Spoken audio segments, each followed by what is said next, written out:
Come on there.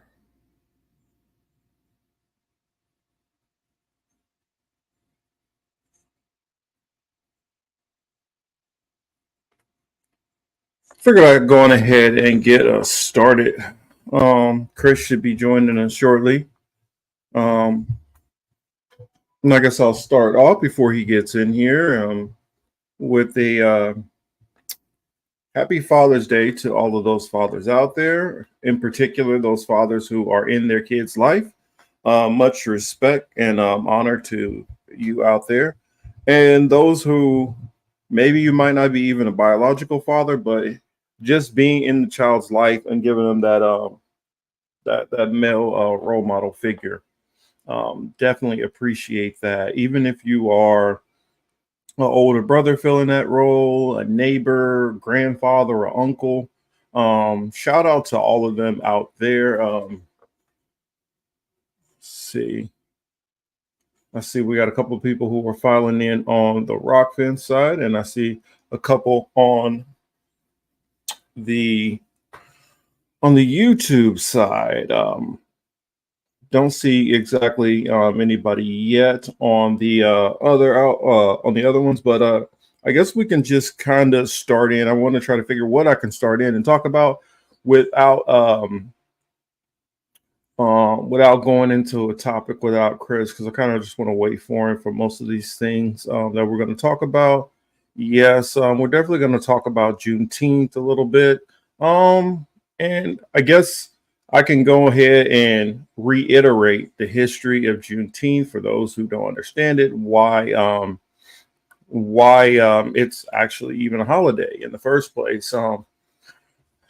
I figure most of y'all should know out there, but for those who don't know, especially for any of our viewers outside of the country who you may not know because you're not connected to the history that goes on in America in the way that we are.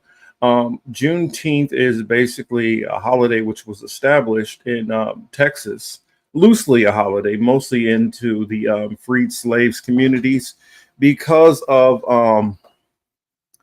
after the Emancipation Proclamation. The state of Texas, many plantation owners in that state decided to not officially not tell their slaves about the Emancipation Proclamation. And so about 2 years later, after the Emancipation Proclamation, the army had to go around to all of these different plantations and tell all the plantation leaders, you have to let them go. They are free. So, for those who don't know that history, that's just a little short recap. Many of the slaves actually found out a little bit before the plantation bosses by slaves who lived in the house who overheard conversation. Um, for my family in particular, growing up in Kansas City, it's been something that we've always celebrated, and in Kansas City, it's that we've always, as long as, well, I'll say definitely throughout my lifetime, there has always been Juneteenth celebrations. Um, and then up until recently, a couple of years ago, it was made an official holiday. Um, Chris H says Juneteenth, the Texan slave master withheld information regarding the Emancipation Proclamation from the slaves. That is correct. And shout out to Chris H out there, Jira Brown. I know I wrote it in the chat, but shout out to Miguel. Shout out to Game.film. Oh, yeah. Sometime Game.film, if you ever like to do a collaboration and us do a live stream and talk about some movies, I would definitely be down for that. Um, I've been on my other channel, I've been trying to work on more stuff, but I will be, I've kind of done a lot of more non-spoiler reviews, kind of letting the audience kind of build a little bit. And as I start to get more people over there, eventually I will start to have some live streams going deeper into some of those different, going a deeper breakdown into some of those movies. And for a little taste, I might do some older movies that are out. so people can kind of get a view of my style in breaking down movies. Um, Instead of just jumping into the spoilers, because I kind of want to wait till have a little bit more people who might want to hop in on a live stream. That way we can go back and forth, and you guys can ask some different questions, and then just have a little bit of fun with it, more like a conversation. So you guys can point out stuff that you saw in the movies that we bring up, and vice versa. So I know that, granted, uh, some of the people here will be in some of those live streams, and probably a good chunk of people will be from new viewers. So that's something I look forward to. The topics we got tonight, as it's titled, Trump versus Biden, Juneteenth. As I titled it, IOF, Israeli Offensive Force, and more. So those are our main topics to get into. Um, that one Israeli one is, I have a lot to say on that, and it's a lot that I have to say as far as the Juneteenth issue. Um, I mean, I have so much stuff that I've seen on Twitter or X that we'll get into it. I see my boy Wheezy's out in the building. What's up, Wheezy? He says, "Shout out homies and homettes." Almost sounds like home ec, which was a fun class I used to enjoy. But I wonder, do they still have home ec in school? Being that I am not a father, I do not know. Jared Brown says, yes, most supporters of the Palestinians use IOF. I was tempted to keep saying IDF but I didn't want people to mistake that I'm trying. I want anybody who's listening to know that when I'm using IOF, that I do not support them. And you can pretty much tell if anybody's calling the IDF the IOF, that is a person who is not in support of their actions. But I think IDF still works pretty well because is Israeli demonic force. That's how I see them. They are definitely a force for doing demonic and evil entities in the earth. So I think IDF, swapping demonic, demon, whichever you like. Oh shoot, got a blast from the past. Haven't seen Bob in here in a while. Definitely good to see. Let's see. I guess I can talk a little bit about some local news out here. We've been having crazy wildfires. I think they said something like 10,000 acres just burned north of LA, which, coming back from a family function, I saw, off to the side of the I-5 that there was definitely a brush going on, and police and fire department were out there.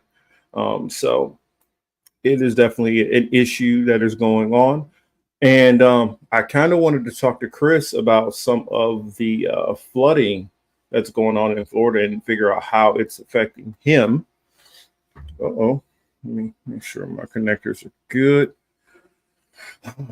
And then what other crazy stories have y'all watched? I see. I know Biden was looking crazy the other day. Besides the story that we already talked about with Biden, as far as he's turning the wrong direction. In this one, he was with what's his name, Billy something. I think y'all know him. He's very prominent in the LGBTQ community, and I don't know, maybe if they had him there because of Pride Month, combined with a kickoff to Juneteenth. I'm not sure, but I know that there's definitely been a controversy about Billy, whoever his name is. Like, I think he like bowed and like kissed Biden's hand or something weird like that. As far as my thoughts on that, don't have very many, because we've been established that there is definitely a contingent of the Black community that is, for lack of better words, on their knees for the Democratic Party, rain, sleet, or snow.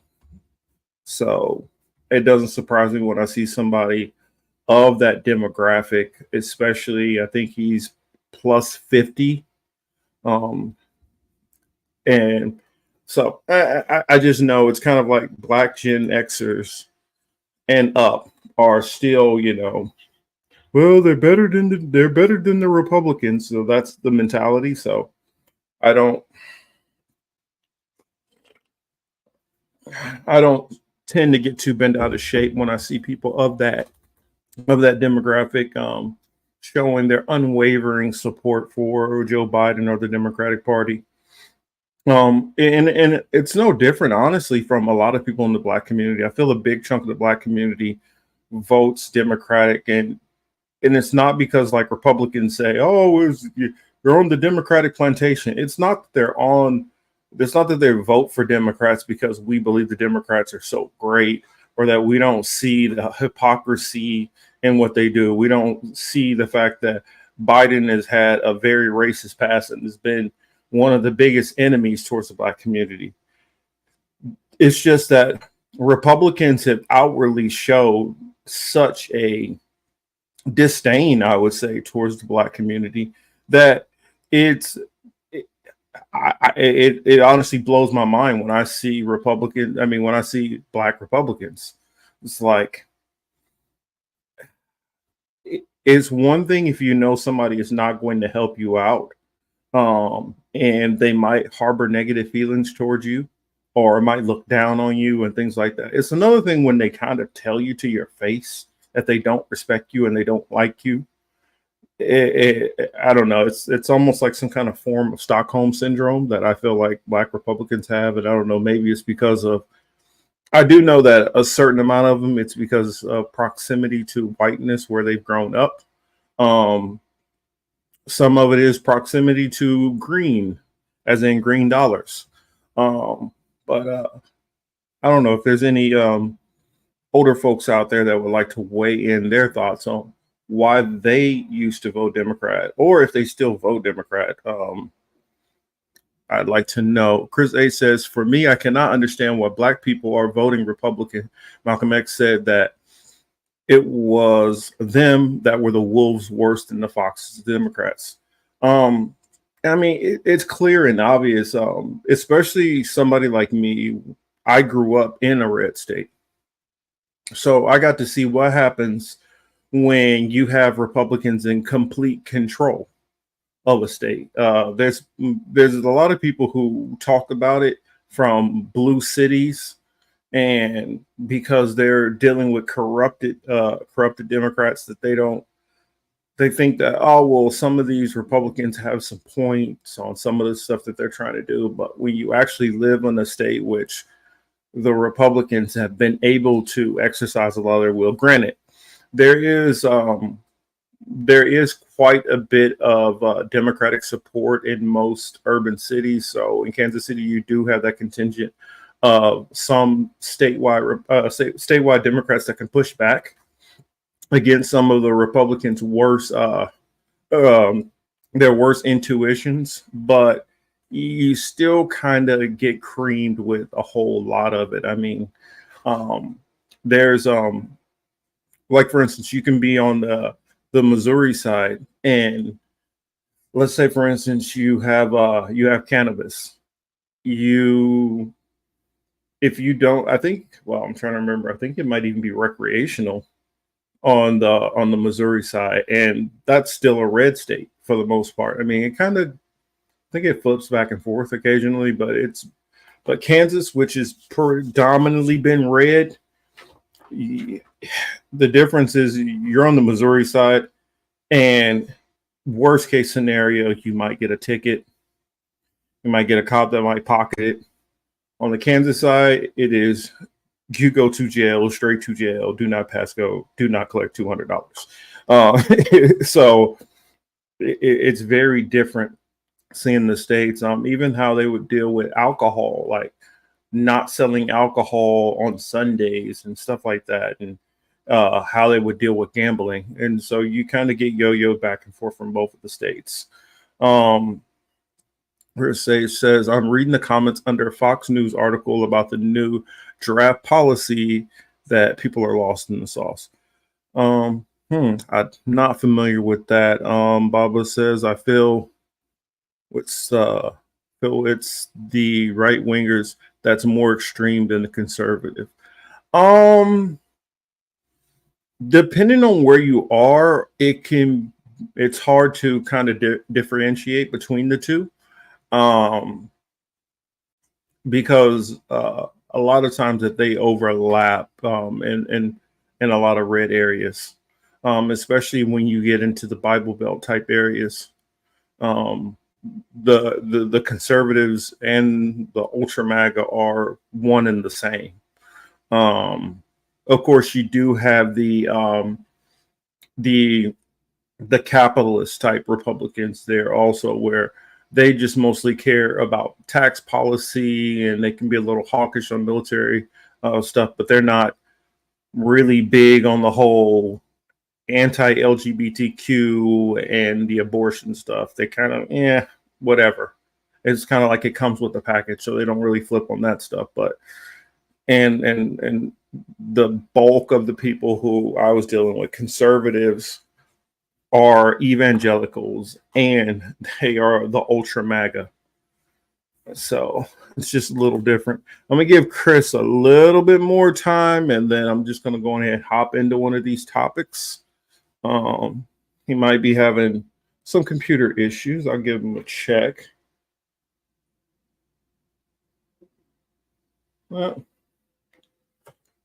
says, oh yeah, I did hear about that, Chris H. A draft policy for 18 to 26-year-olds has recently been put forward. Jill Stein said that it was included in the NDAA.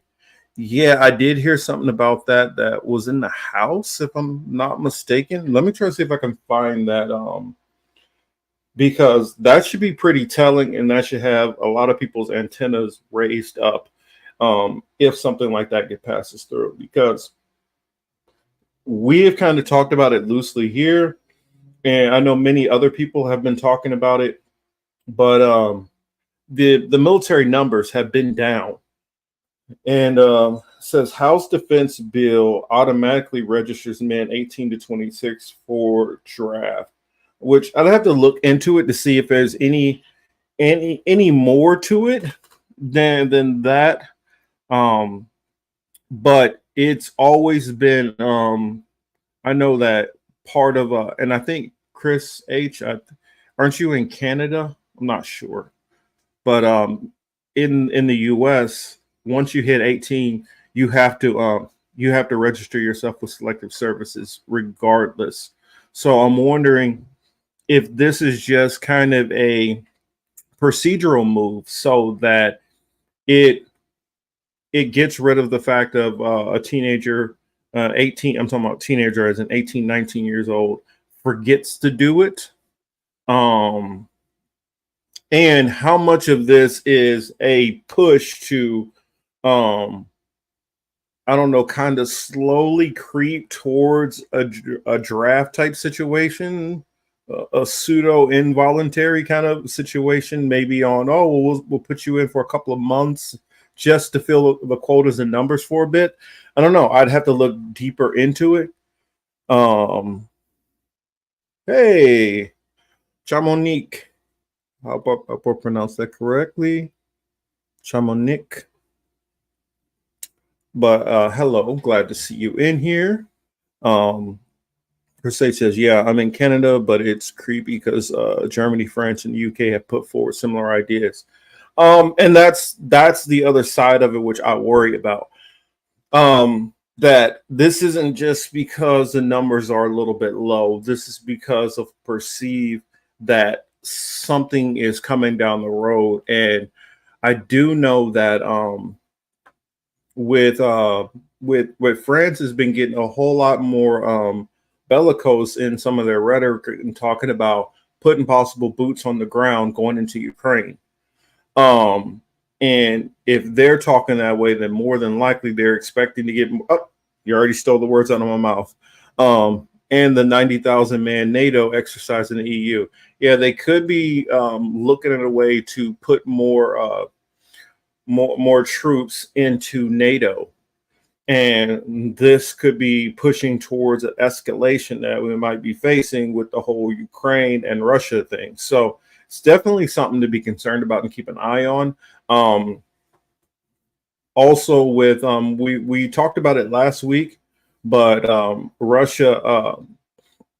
Russia doing war games in conjunction with Venezuela and Cuba.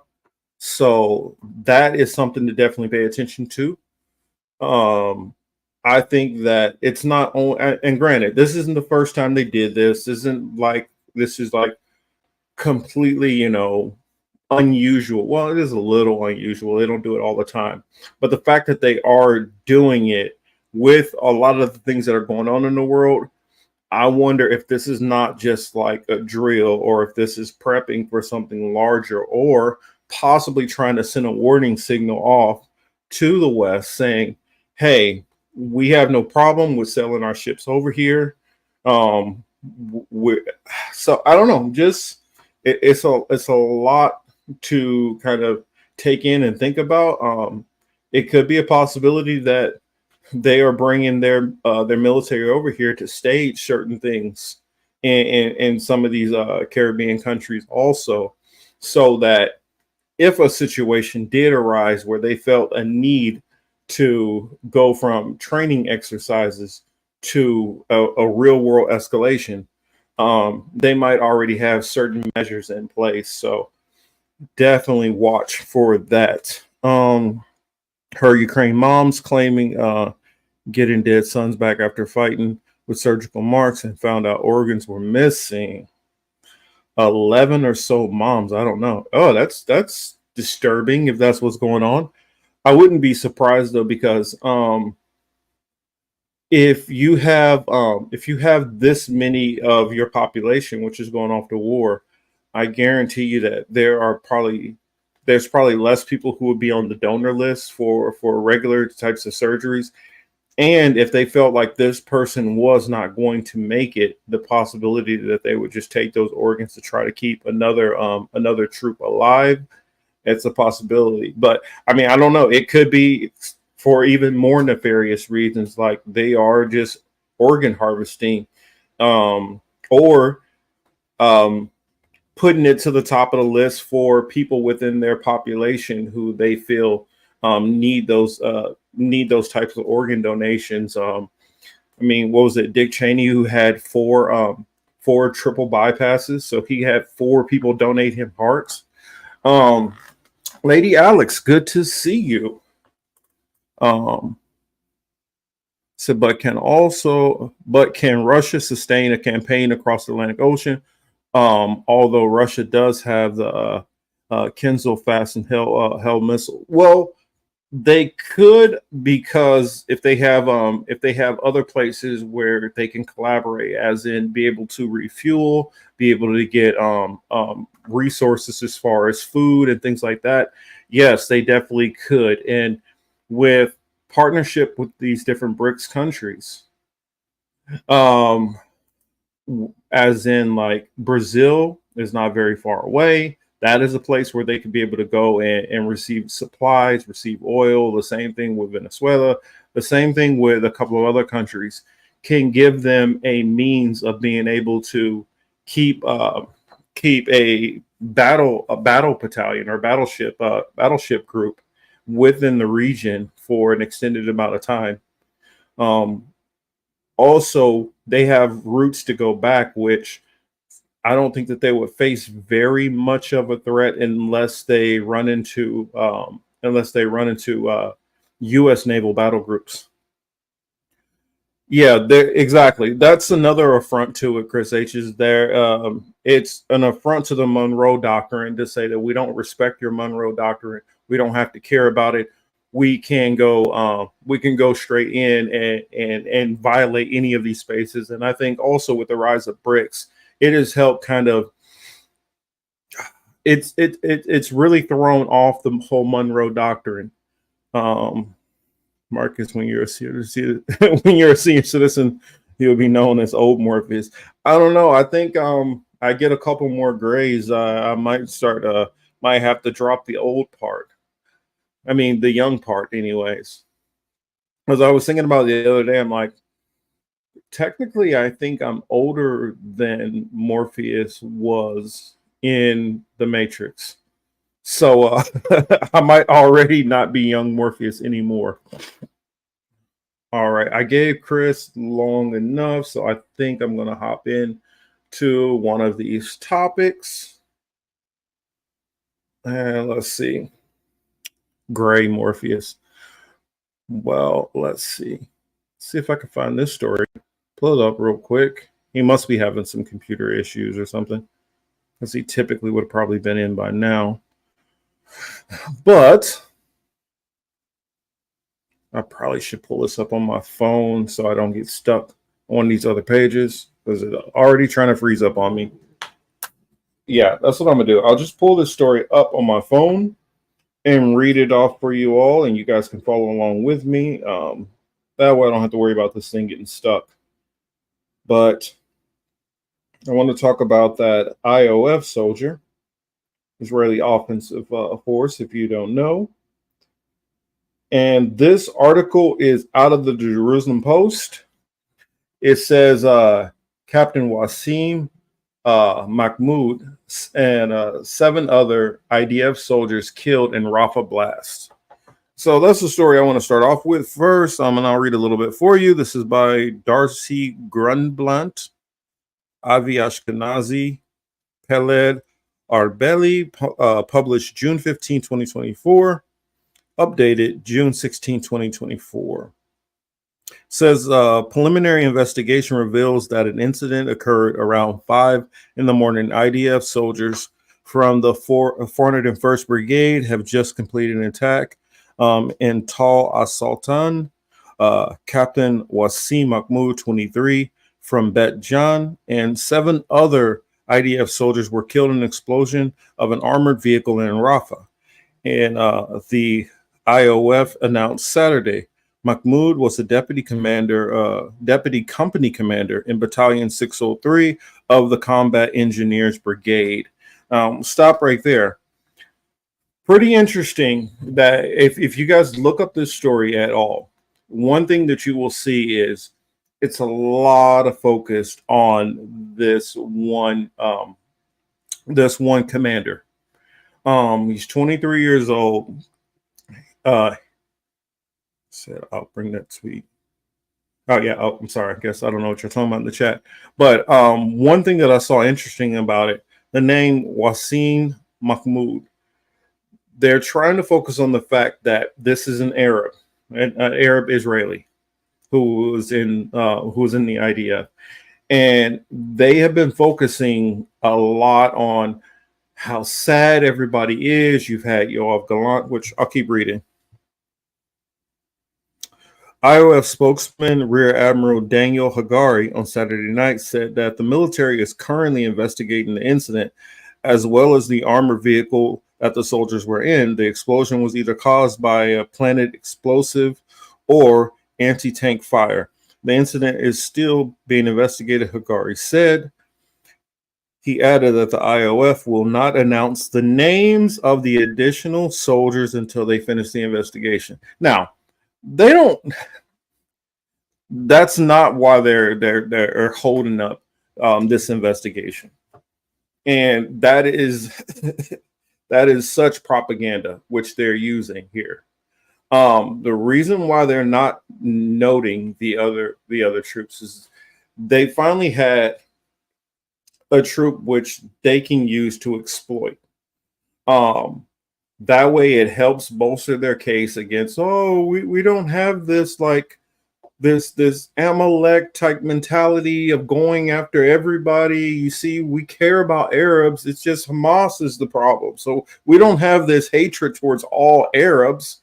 See how beloved this Arab was who was part of the IOF? This is the game which they're playing. And by not bringing up the names of the other 7, because I guarantee you the other 7, once you see them, they're going to have very, very Israeli names.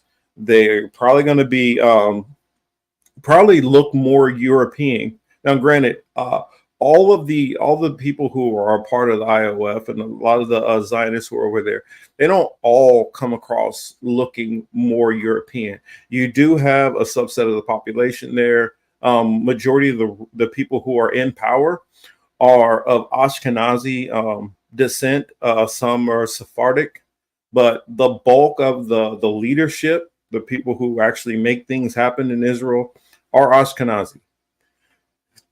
Now, you do have what's called Beta Israel or Falasha, who are there also.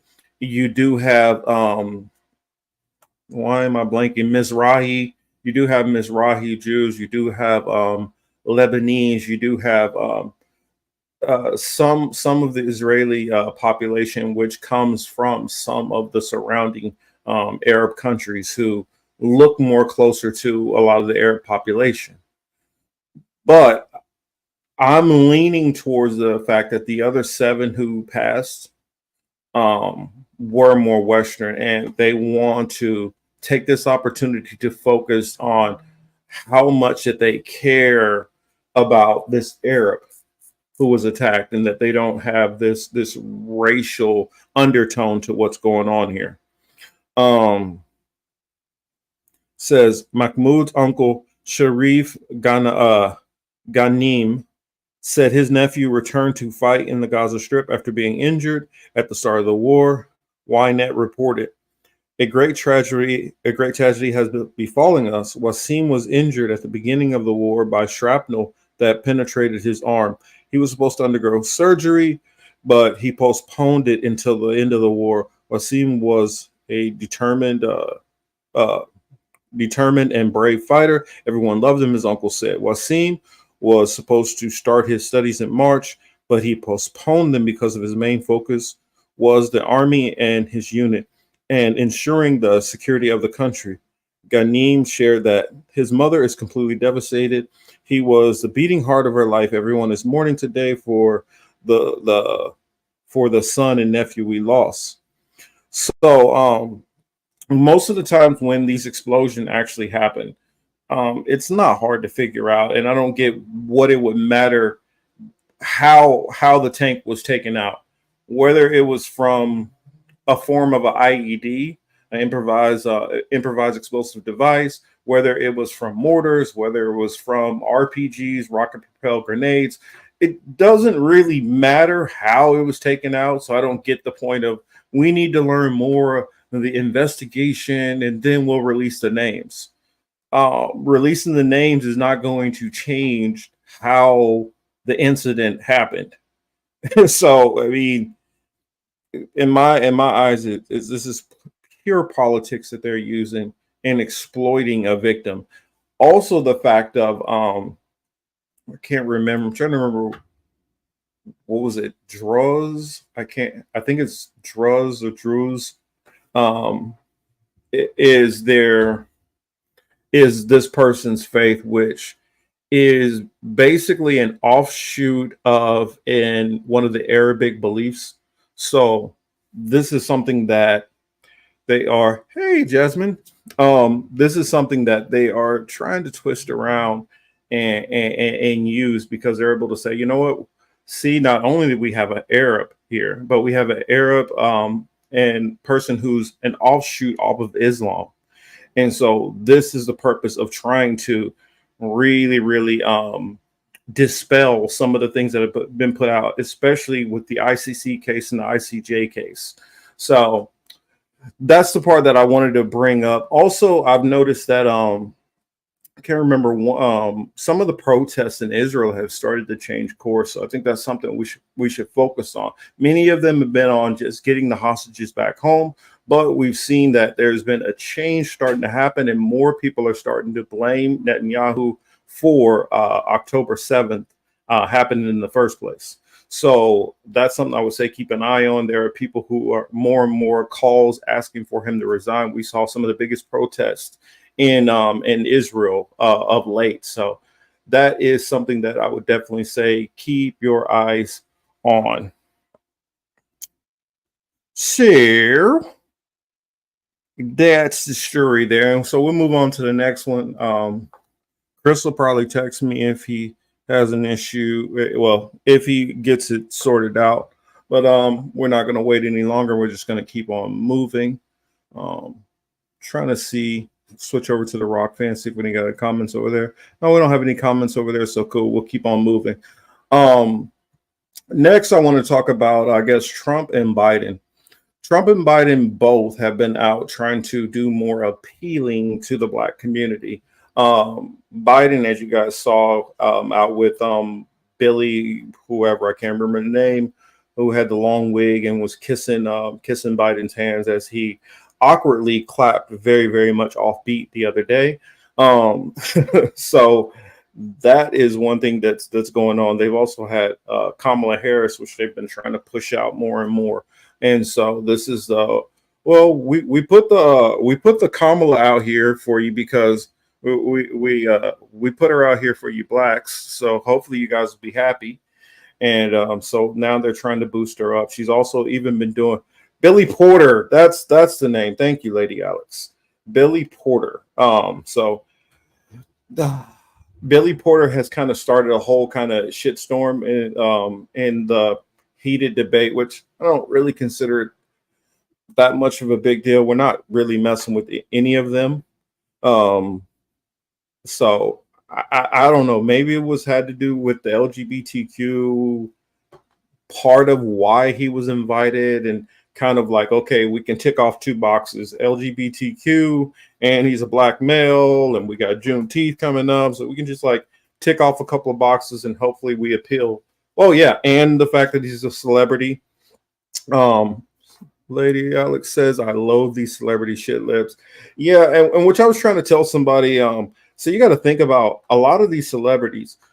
Most of the time when they've gotten their fame, especially the people who are high up, they got out to focus on their careers, and many of them focus on their careers very shallowly, only focusing on themselves and the things which affected their world in particular.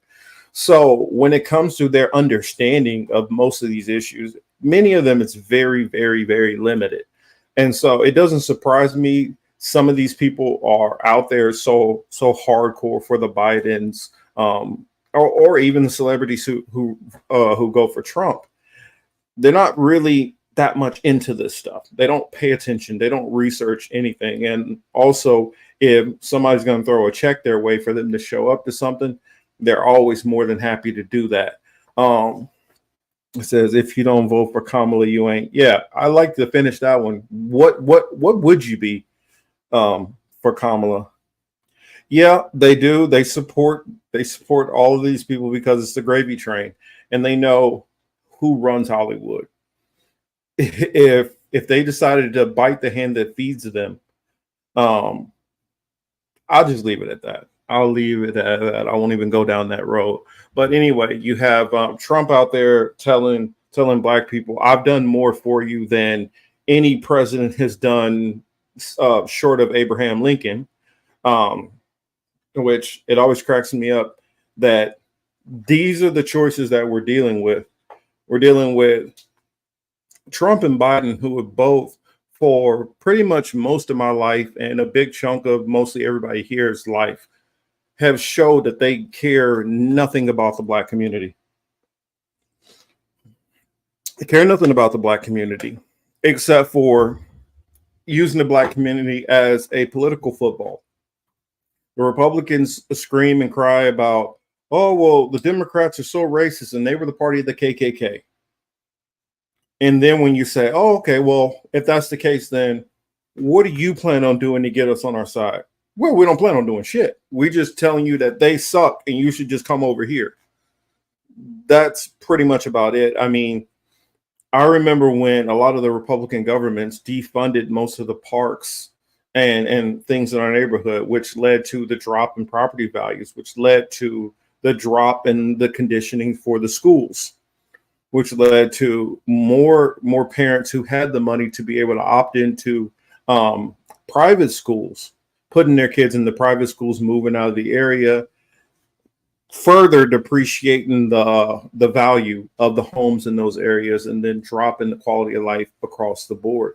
And so I've been able to see what Republican policies actually do when they're unabated by anybody trying to correct them or add a measure or add something in there on the other side of it. So sadly, these are the choices that are supposed to be out there. I don't know if you guys noticed from the thumbnail, I put I put kind of like a little poll on it, which I was meaning to do before the show, but I didn't get around to it. And I was wondering out there, and you guys can put it in the chat. I gave four options. I said A, Trump, I guess is what Trump. Are you voting for Trump, Biden? Are you voting for a third party? Whether that third party is RFK, whether it is the Libertarian choice, whether it is Marianne Williamson, whether it is, I'm trying to remember who's the one who kind of goes green, Jill Stein, or the fourth choice, the couch. I don't know. Oh, I guess I forgot. Write in. I guess you can write in too, but I don't know. I'm just curious how many people in this audience is voting for two of the I guess main candidates, a third party, or just sitting this one out. I mean, especially if you got Dr. Shiva out there too, which Dr. Shiva would fall into a third party candidate. But there we go. There we go. Claudia de la Cruz. PSL is one. Who is PSL? Not familiar with PSL. There we go. I'm with Rick. Lady Alex says I stopped voting as it is futile. I'm gonna couch it yet again, Marcus. I'm definitely couch 2024 also, especially living in the state of California. When you're in a state which is heavily blue or heavily red, it kind of really doesn't even matter. Most of the election is kind of on autopilot for those states. It only really comes into play if you live in a swing state. Those are the ones that really matter. And I would kind of get guilted into making a choice when I lived in Florida, because Florida would go back and forth between red to blue all the time. Party of Socialism and Liberation. I was gonna say libertarian, okay, but socialism and liberation, okay. yes. Abundance protocol. Yes, this is who we should all write in and vote for. Dwayne Elizondo, Mountain Dew, Herbert Camacho. That's who we should go for president. And for those who don't get that reference, please go check out the movie Idiocracy. You know what? That's a great review for me to do. I'm probably going to do a review on Idiocracy and remind myself to do that. Actually, somebody send me a message and remind me to go into doing it. Jasmine says she's sitting out. Good. Or if you are not voting for the top of the ticket and you're voting for the bottom of the ticket, or you're voting for some amendment, put that in there. So if it is something that you feel like is worth voting on, like for instance, living out here in California, they put a ton of different amendments, whether that is for rent control, whether that is for some kind of dialysis and all kind of other stuff. So they put all those things in there. And when you vote the presidential election, you don't necessarily have to vote for a presidential candidate. You don't have to vote for the Senate. Some people literally get in there and be like, you know what, I'm going to vote for the sheriff because my uncle is running for sheriff. But yeah, you don't really have to vote for any of them. And if you're kind of like me, where I look at California runs kind of shitty, so I don't really want to vote for any of you guys, whether it's president, vice president. I don't want the two state senators, the Congress people we send out. I don't want to vote for local dog catcher. I don't want to vote for any of y'all. It's all of you guys are all fucking horrible and a waste of my time.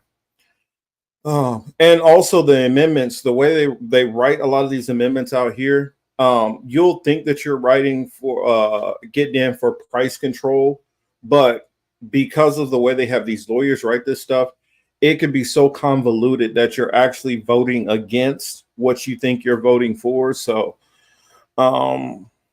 if you think that it makes a difference, then sure. Where can you find Idiocracy? I'm pretty sure by now Idiocracy might even be free on YouTube. But if not, It's probably on one of the well, Lady Alex, reach out to me, and I can double check for you because I'm pretty sure we follow each other on Twitter. And just remind me, and I'll do the homework for you. Say Chamonique said, oh, that's right. You said something about pasta has been very disappointing. Pasta's my guy. I do like him as a person, but I think that he gets very lost in the sauce with a lot of this stuff. And no offense to you, Pasta, if you see this, but we've told you so many times, and many of us have talked about how corrupt these elections are, that you investing a lot of time in the sanctity of the vote and believing. I mean, like when I hear people who will quote the will quote George Carlin, and they'll talk about the owners and how the owners control things. And then they'll turn around and start talking about presidential candidates. It tells me you don't understand what the hell George Carlin was talking about. When he's talking about the owners and the control that they have over the system, he is talking about even the little puppets who hop on the perceived choice that you have through voting is not even a choice because all of these people are corrupted also. And if you think, well, what we need to do is we need to get this person in and then they can get in and change it from the inside. You're playing a rigged and corrupted game, thinking you're going to one up the people who created this rigged and corrupted game, and you're going to take over their rigged and corrupted game and then change everything and fix it. I'm not trying to like insult anybody's intelligence or anything like that, but it's just naive. I mean, I feel like naive is not too offensive. I think it's naive thinking. The best way to fight against this system is to get more people to realize the futility and the ridiculousness of the system. And if you can realize those things, then you can start pulling people out of it. Because one of the biggest things that'll take down this system is for people to understand that it's full of shit. If people can understand that, because one of the biggest things that they pride themselves on is how they're able to get so many people to volunteer their time, energy, money into backing these candidates, which are all controlled. I mean, I don't know if you guys saw it not that long ago. Thomas Massey came out and Bowman came out. Both of them admitted the same things, that they all kind of have an APAC babysitter, and they all have somebody who literally is monitoring every single way that they vote. There's legislation, which some of the legislation gets voted on by ALEC, which those who are not familiar with ALEC is basically a conglomerate of lawyers who work for the top Fortune 500 companies, and they write legislation, whether it has to do with fast food, whether it has to do with transportation, whether it has to do with oil industry, whether it has to do with pharmaceuticals. All of these different things that we deal with within society, which laws are passed on, there are lawyers who get together and who write these bills. That's the reason why some of my friends and colleagues, they would get together and they would take some of these bills that might be 300 pages and they would separate it, and they say, okay, well, you take 75 pages, you take 75, you take 75, and we'll all try to go through it to see what's in it. And that's the reason why most of your Congress people have no clue what the hell's in it either. And this thing is all thrown together. Well, it's seemingly thrown together really quickly, and then it's voted on within a couple of days. And it's because they have no clue what the hell it is either. Most of these people who you have in the House and Senate, because of the frequency of elections and how expensive elections are, they spend most of their time campaigning. So, well, campaigning and taking all of these private dinners with donors and stuff like that, and rubbing shoulders with people, so that if they do get voted out of office, they move on to board seats and all these other places. And it's just, it's a career. It's just a career of how do we give this veil of importance and seriousness. That's what this system is basically about. You asked Marcus, why do you think all these libertarians infiltrated leftist spaces? Is it a psyop? Um, I think that it is. I think how they got infiltrated is because many libertarians, not all, many libertarians, because as what I understand from a lot of these libertarians, there's probably about three different factions of libertarians.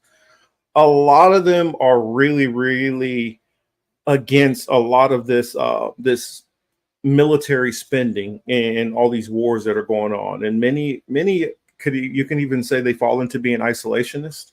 Um, and that kind of lined up with a lot of people in leftist spaces. And so when you started having more of these events where they're pushing against anti-war sentiment, even if you don't agree with them on all these other things, the belief in trying to parlay that into a future partnership is where the rub comes in and where the issues start to happen. And so I think it is a little bit of, I don't think that it's like some kind of concerted effort behind the scenes, but I think that um, people on the left have been exposed, or people in libertarian space have been more exposed into people in the leftist spaces through the anti-war movements and things like that. Yeah, definitely don't get into the electoral system. Oh, not on X. What's my email? My email is marcusjcage@yahoo.com. And for anybody else who needs my email, if you want to set up interviews or you want to send me different stuff, you can definitely send it to me there. But yes, that is my email.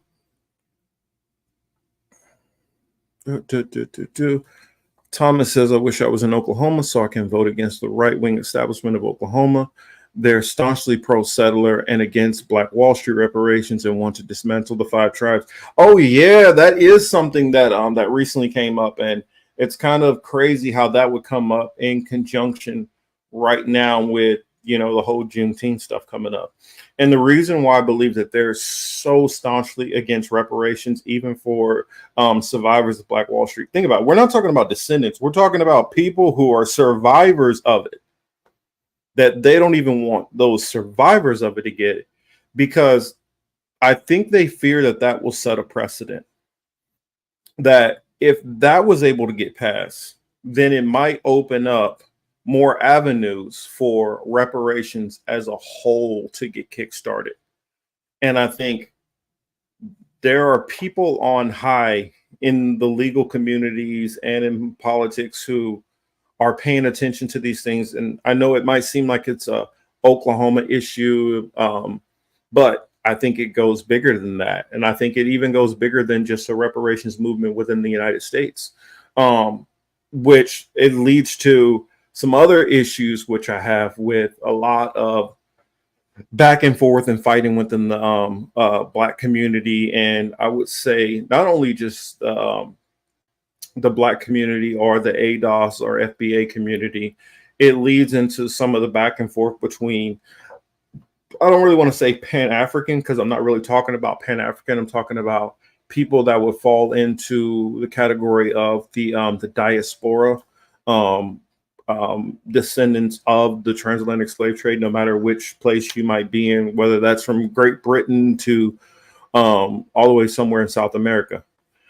But I think that does tie into something that they are trying to push back against. Definitely, I feel like that there is a push to push back against the five tribes also, because I think that the tribes have been doing a lot more unity building with other tribes outside of the five major tribes, and by keeping that division going, by playing on your tribe got reparations, is done well, especially with casino money and different things like that. these tribes didn't, so let's foster this division. And if we can keep you guys fighting against yourselves, then you guys won't pay attention to the enemy from the outside that's pushing against you all. And it's the same thing that's going on with the black community, same thing that's going on within these diaspora wars too. It said pasta is silly and not very bright.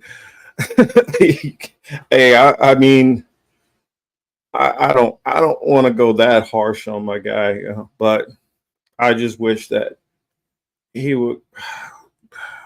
I get having hope, and I don't want to discourage people from having hope in things, but I've come to find that when a lot of people reject religion, they tend to make something else their religion, in a sense. And I'm not saying that you need to believe in the Bible. I'm not saying you need to be a Catholic. I'm not saying you need to. I'm not even telling anybody what they should do. I'm just making an observation on what I feel I see.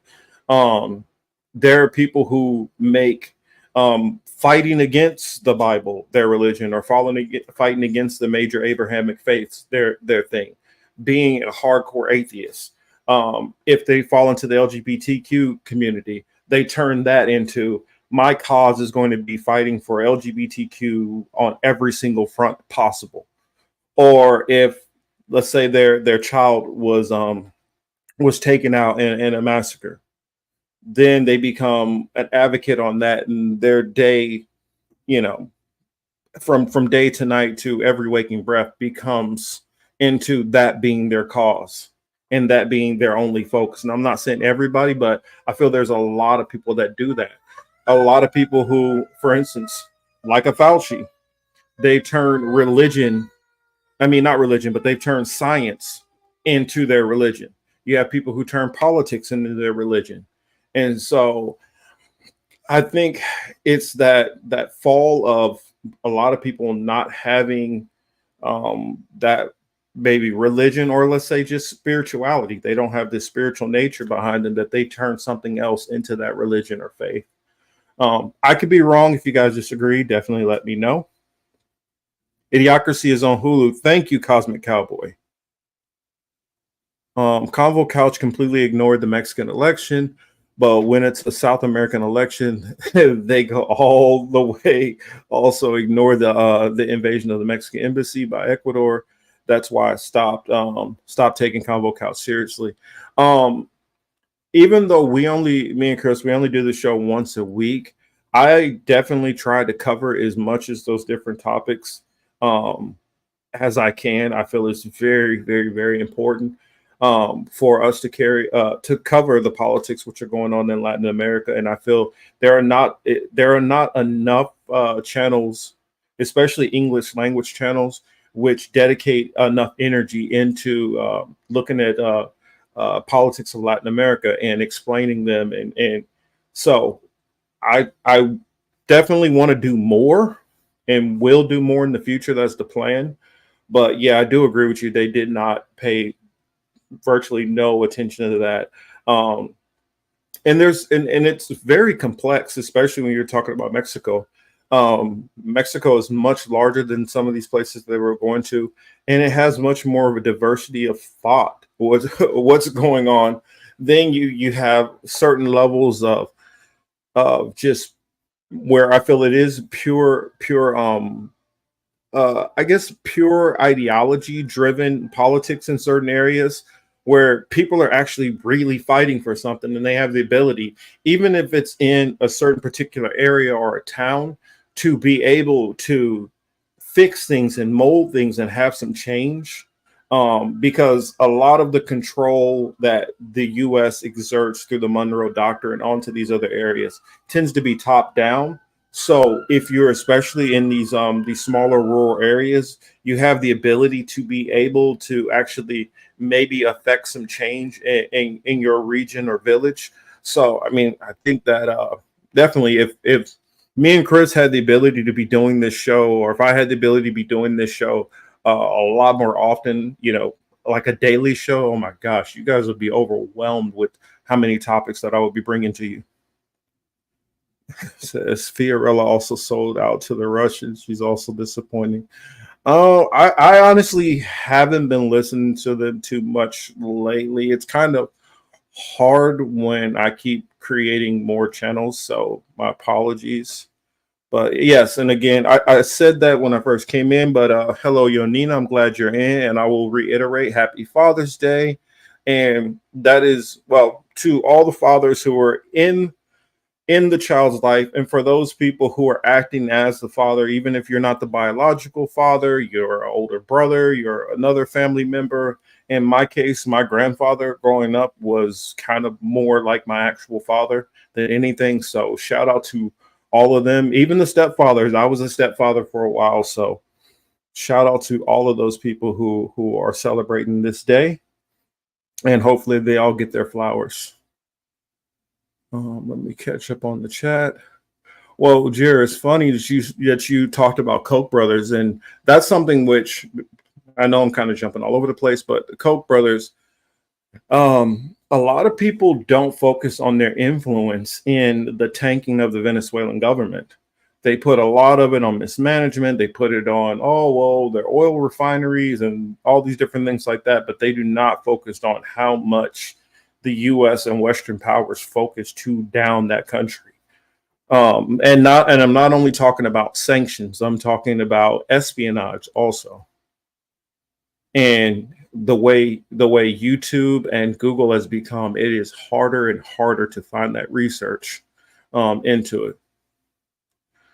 Let's see, he never talked about the move bombings. We talked about it last week, but I mean, for those who are not familiar with the move bombings, um, they were basically just I would say kind of a political movement in a sense, which were kind of black identity politics, which kind of put themselves outside of the system, and was really not a threat to anybody. And the city of, I believe it was Philadelphia, if I'm not mistaken. Um, they looked at them as a threat, and they decided to go in, and they actually started bombing that area, and basically firebombing a residential, or a residential home with people in there, including women and children. Um, so it is a very tragic story. And even there's a woman who I believe, if I'm not mistaken, she might have just gotten out of prison, but she was in prison easily for like 30 years behind the whole move bombing. See, it's a good point. That one division, yes. But yeah, Mexico also has Zapatistas, which and I've also heard that the new Mexican president, that she's tied into um what was it, the Zacatecas. So it's definitely troubling. I honestly feel like there's going to be a lot that's going to come out about her probably over the next year or so. We're going to find out that how highly problematic this woman is. It's kind of weird to me that she's so squeaky clean right now. Um, don't remind me about being a dad. Cat 83 says, "Missed the days when Franco analysis was in the picture. I disagree with some of his takes, but he tried to make the show about spreading awareness and information." I do miss those days also. I miss going on and talking to him about some of these things, and I miss the platform that he had. And I don't know, for anybody who still listens to him, you can definitely, you can even tell him that I said this too, but that his presence is missed in bringing up a lot of these various topics, and bringing people from different from different walks of life, and different political ideologies, and different, um, different ways of seeing the world in general, to bring them together on his channel, to be able to coalesce these ideas, and really have a well thought out conversation on many topics. So a shout out to Frank Analysis. He did do a lot of great work in the past, and I miss the work that he did. I think now he's kind of focused more on spirituality or something like that. I don't know. But yeah, definitely did miss the work that he did. I'm telling you, it's hard to read up on Senora Scheinbaum. It's very hard to find very much information on her. Jackson Hinkle is somebody who makes me angry. I don't know why he just does. Because he's a grifter. That's why Jackson Hinkle makes you angry. I've watched Jackson Hinkle from the moment he hopped on the scene, switch to so many different topics and switch to so many different perspectives. And finally figuring out how he could make himself relevant. And I mean, this dude was traveling all over the country to be at every single event and to be able to shake hands with everybody who was somebody within the different political spaces. And I'm gonna leave it at that. I mean, I think he's found his niche, which is what MAGA communism or whatever. So whatever. I mean, I do know that he used to like go and hound a bunch of other channels to kind of get into debates with them so that he can boost his name and profile, which, hey, he was able to boost himself up. I mean, how can I be? I mean, I guess hate the player, hate the game, not the player. So that's all I can really say. Must have come in late last week. Who's late? One of the ladies who was the lady who was in prison, which I'm not sure she's still in. She might be out by now. But I believe that one of the gentlemen who was inside, they had the police started just breaking the windows when it came to like the move bombing. They were breaking the windows, and I believe somebody fired one single shot out of the building, and they just started spraying the building up. And they charged her, I believe, with firing at a police officer and like hit her with like I think attempted murder or something. Let me see if I can find her. For move, I mean, yeah, because I remember she had a story. Ramona Africa. Yes, Ramona Africa is the only living survivor of the 1985 move bombing when the FBI and Philadelphia police dropped 2 C4 bombs on the Black Liberation Group's move home at 6221 Osage Avenue, killing 11 people. So yes, it was. I knew it was somebody who was still alive at this point in time who had to do with the move bombing. Now, well, there's more than 11 people because there were kids who were taken out of the house and they were put into foster care and moved all throughout the system.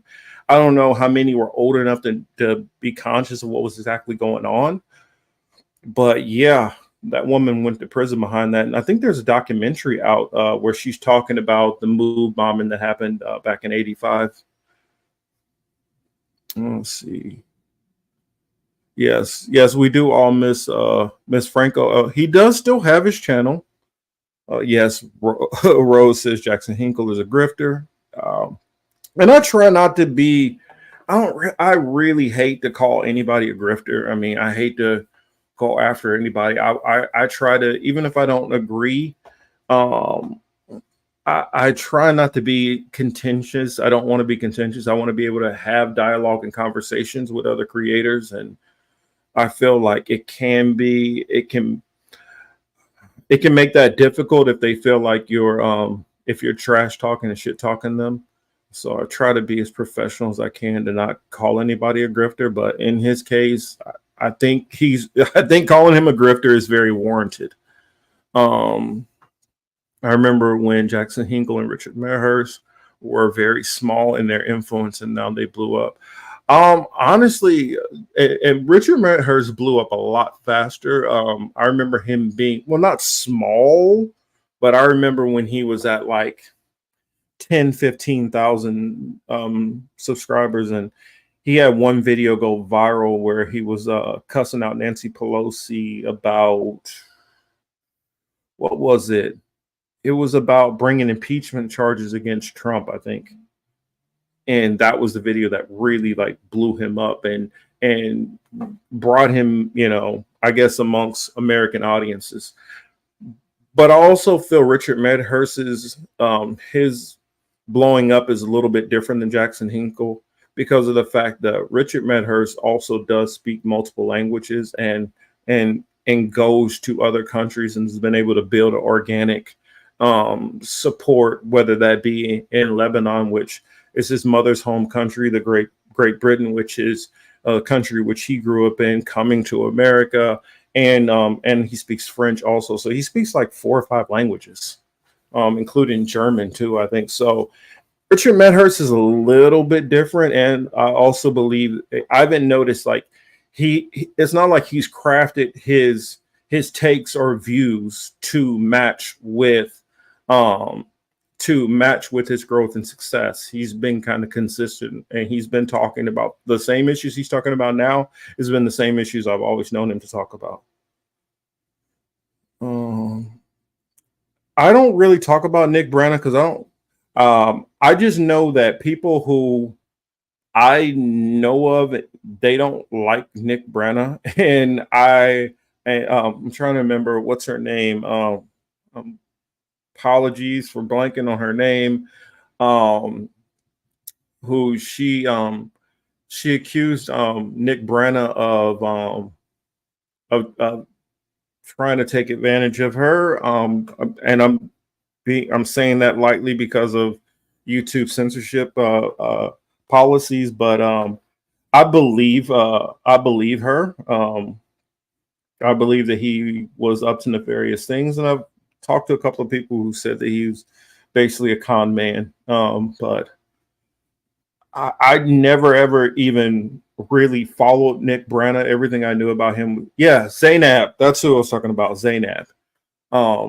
I believe her, and I believe all the other people who were saying what they were saying about him. So, but as far as me, I only learned about Nick Branagh because of all that stuff that was going on with Nick Branagh. I never knew about him before that. At that point, I was already checked out of this whole electoral politics stuff. So, said Nick is apparently on RFK's campaign. Yeah, I mean, anybody who's for RFK, I look at it like this.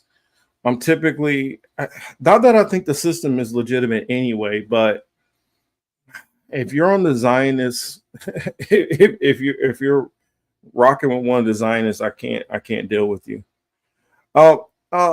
And I would think that, so you said Jimmy Dore loved Nick Branagh. I think also Jimmy Dore probably didn't know as much about Nick Branagh like a lot of us. Yes, but you have a lot of these people where doing content creator is their job. So it gives them different motivation and incentives on how they deal with this stuff. Myself, I work full time. I do this because I care about the topics and I care about talking about this with you guys. And you guys educate me. And I also hope that if I run across information, I can kind of share that with you all also. Oh, wow. I didn't know that about Caleb Maupin. Yeah. I don't know. I've never really engaged with Caleb Maupin. I don't really know him like that. But what else? That's right. I was talking about the whole Trump and Biden thing kind of falls into some of the stuff I wanted to have Chris on to talk about with the Juneteenth stuff. I know that there was what was it? An active shooter that they had, an active shooter situation. What is it? Round Rock or something like that. And there's been confusion as to where exactly it was. I was here in Michigan, and I've heard some people say it's Texas. But from what I heard, there was 3 people. No, what was it? 11 people shot. Let me read the story first. You said Round Rock, Texas. Okay, yeah, this is saying Texas. Oh, perfect. There he goes. Perfect timing. All right, yeah, man. Yo, I Man, it's been a long Sunday, kid. So, Mm. sorry I'm like almost 90 minutes late, but thank you, bro. I appreciate it. You can Well, see I'm probably a little well, bit. hour and 15, not quite 90. Thank you, sir. How I'm about running on B. 75 minutes late? I'm running on BPT. You know what I'm Yeah, saying? and it's kind of funny. Like I was really trying to hold and not go really into the Juneteenth stuff quite yet because it's it's gonna the angle I want to take is gonna go into some stuff that I know you're gonna want to talk about. So I was trying to hold it back, and I was just about to go into it. But oh yeah, start off. I've said it when I started off the show, and I said it a little while ago. But happy Father's Day to you, my brother. Glad to see Oh, you thank you, here. man. I appreciate it, man. Hmm. Thank you. I don't like them kids anyway, but we kind of got to deal with them, you know, on some level. Hmm. Honestly, what made me feel good? A couple of the parents that I of the kids that I coach, they Hmm. sent me messages earlier today, and they was like, "Yo, you know what? You really earned this." And these are people who don't really know me like how you would know me, etc. But Hmm.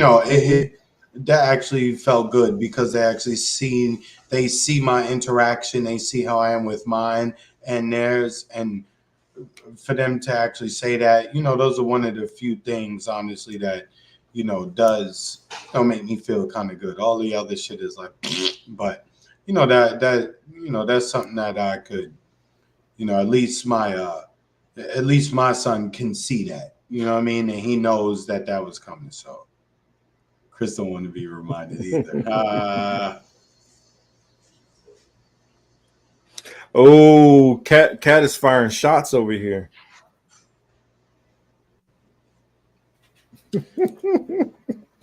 That, you know what? That wouldn't apply to me, so I don't even take that as a shot to me, right? That just flew right. Look, I'm Neo, right, in the Matrix. You know what I mean? Like that was me on the roof dodging bullets. Feliz dia el padre. Yipper, thank you, I appreciate it. Mhm. So It's funny because mhm. my youngest son, he's in Colombia right now. He's been texting me. South Carolina. Oh, no, Colombia. Oh, Colombia. Yeah, he's in Colombia right now. He was texting me. He sent me a picture of a building, and I was like, he's like, oh, you know where we are? I said, Oh, Jalen. Okay, I no, no, gotta. no, I gotta go. Marcus. No, Marcus is Marcus. down there. Oh, Yeah, okay. Marcus is there. So Marcus texted me a picture of a building. He was like, you know where we are? I was like, of course I know that's Pablo, where they call Pablo at. You know what I'm saying? He was like, he Oh, just he's put in the Medellin. He's in yeah, yeah, Medellin. yeah. He's in Medellin. So he texts me the smiley face emoji. You know what I'm saying? Like, oh, yeah. Oh, so you know what you're talking about, huh?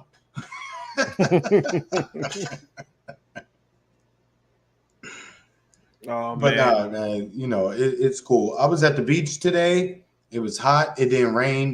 Down here in South Yeah, Florida. I was gonna ask you. I wanted to ask you, and I figure we'll come back to that. But how's the weather with the flooding and all that stuff I've been reading about down there? So I'm in Palm Beach, Broward, which is a little bit south of me. They had the water. So in Palm Beach, the water was to our waist, if you will. In Hmm. Broward, it was to their necks. In Miami, they were fishing on on the bottom of the pool of the ocean, right? Mm. That's pretty much how it was. Miami, people put their canoes on the street in Miami this week and jet skis on the street. And they was Wow, moving around the city. that's wild. I mean, I I know. remember it being like that for like hurricanes and stuff, but not for just raining. Like, No, it was this entire week, Monday through Sunday or Saturday through Friday. It rained literally all week. I was saying Friday was the first day this week that I drove to work and actually had the sun out. I hadn't seen the sun all week up until Friday. Yeah, Yonina, I don't know nothing about that. So Yonina, whenever I see ISIS or anything like that, or that, to me, that's 1000% propaganda, and I have to look at that story very closely, because just the fact that you would know it's ISIS and it's tied to Russia, I have questions, so I have to, I yeah, gotta double check. I have questions always on who cited the story and who's saying that they're exactly ISIS, and I don't know. It's just because we do know ISIS K, for instance, is completely funded by our own government. Mm-hmm. So you do have one aspect of ISIS that's kind of a split off from ISIS, and then you have ISIS K. And okay, which one of these ISIS is it? And which one of these ISIS are we talking about? And who's funding this ISIS?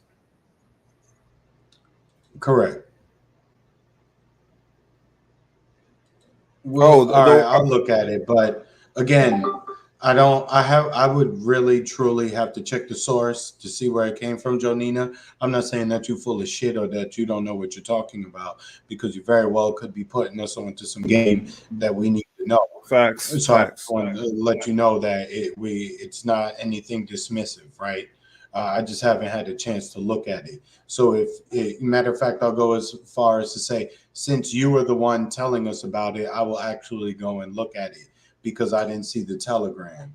So I will just say I don't know, as opposed to like, yo, she don't know what she talking about. Mm-hmm. And shout out to the new people coming into the chat. Welcome to the show. Glad to see you here.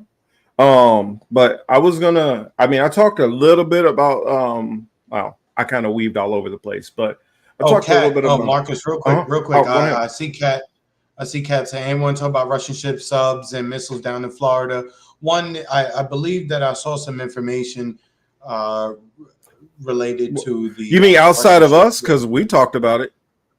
Yeah, but I saw some information, like this is an exercise that happens often. It's just that, now it's being announced as if it's some major serious threat. Look, you know what? I was in the Atlantic Beach today facing that side.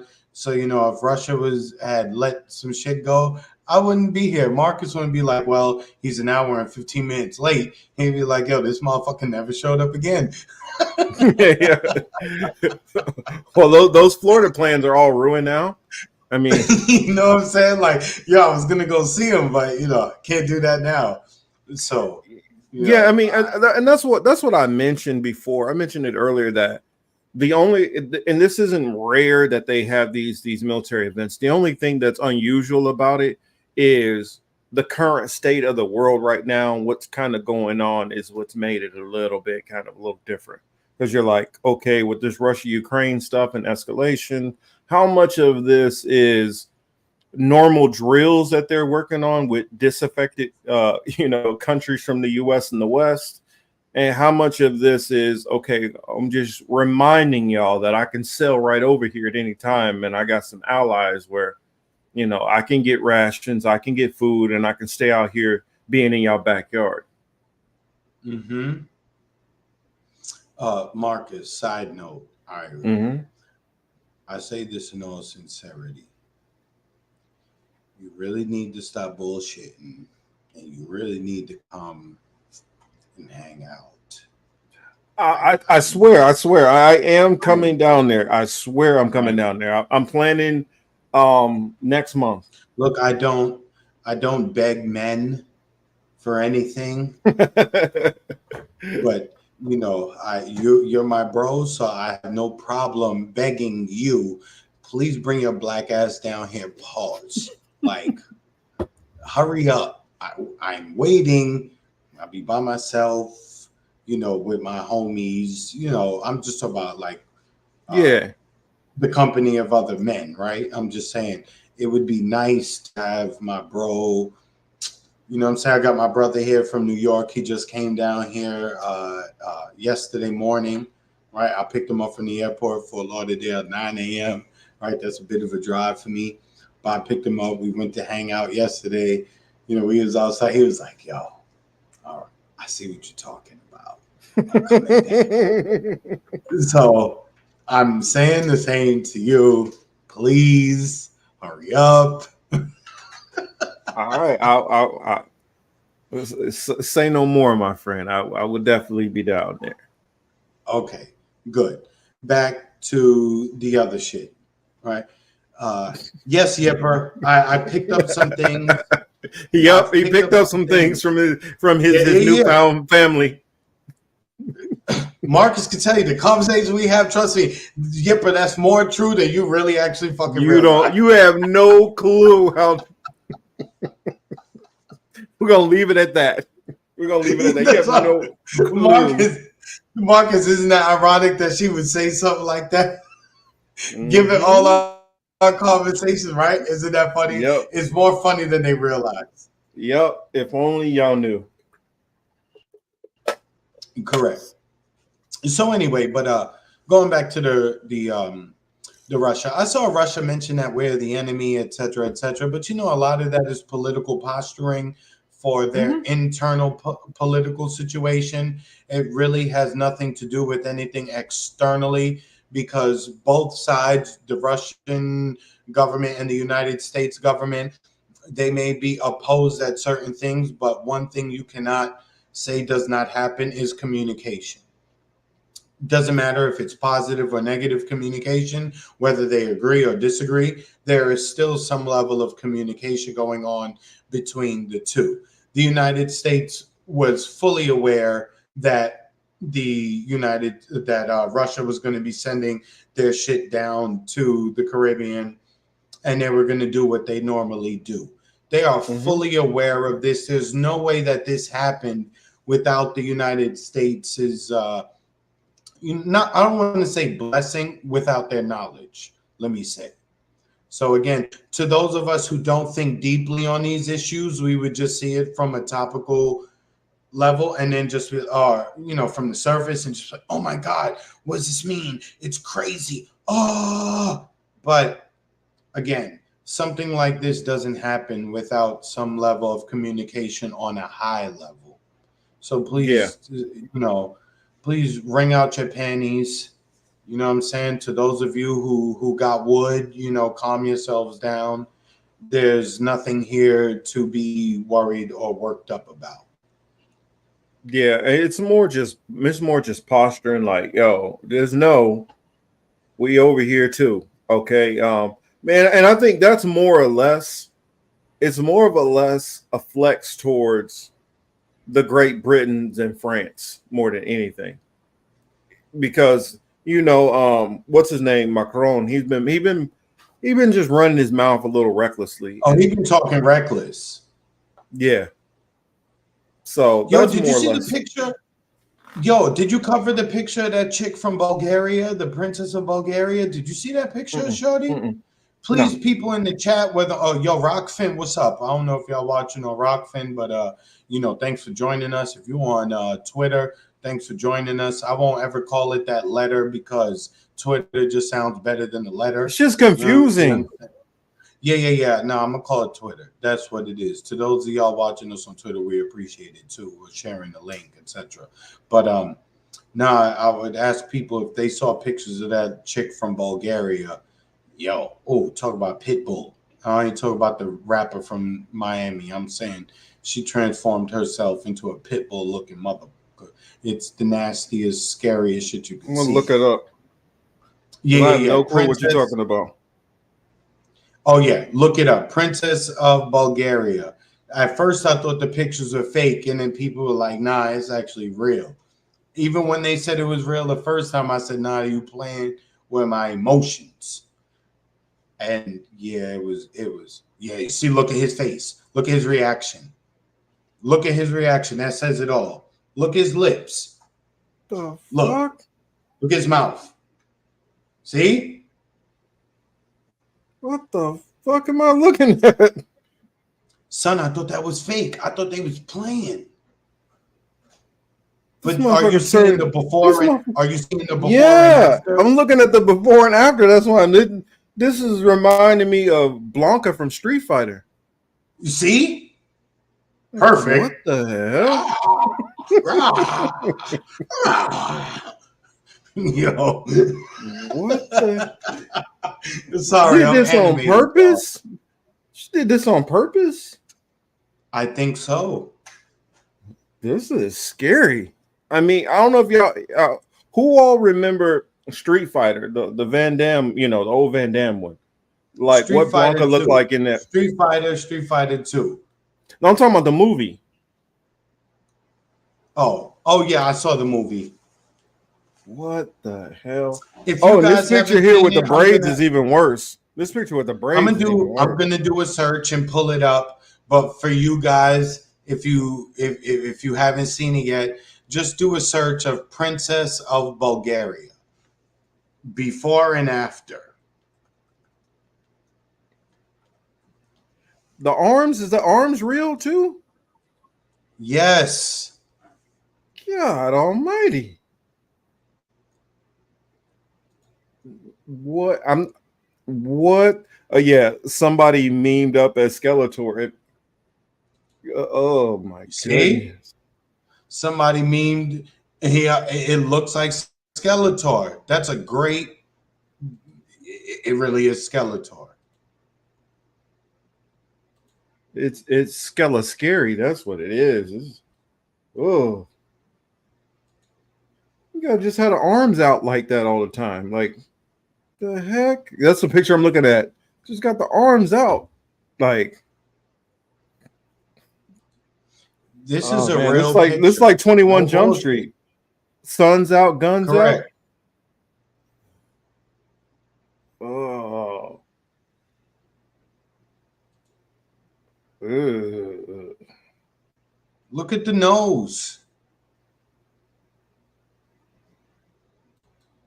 Mm.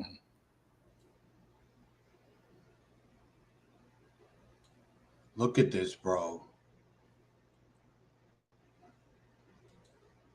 Look at That that. is scary. Look Especially at that. when you And see the you know- before. Like, why did you decide to do that? Yo, Warren, what's up, man? Yeah, happy Halloween for real. Yo, there's a Jay-Z line in the song where Hove says, and your son got to grow up like, damn, this is my dad. I mean, we could just remix it a little bit to say, Is that her son? Is that your mom? Yeah. That's the kid.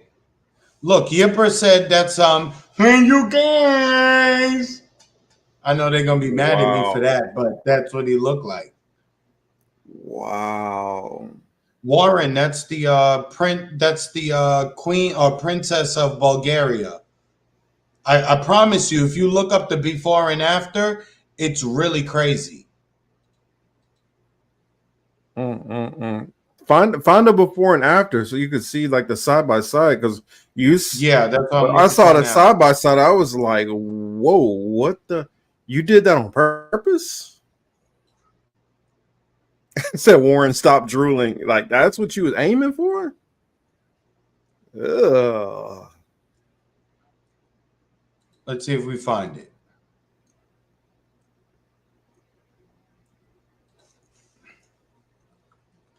She got Michael Jackson's plastic surgeon. Wow.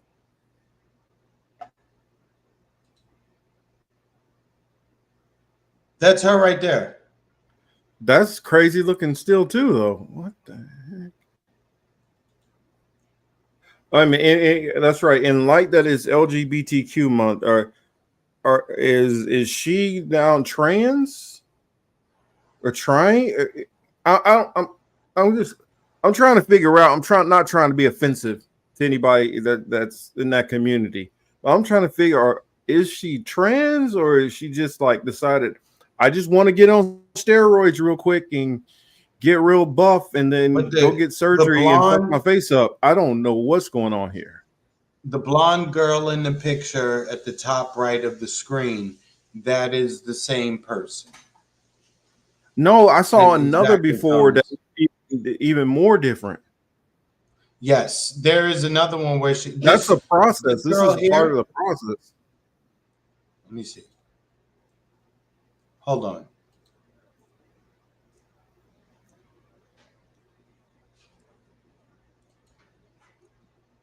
See, I hate the images because they don't let you like zoom in on them. They always show you the Yeah, dumb I don't know shit. why. I don't know why they did this, but yeah.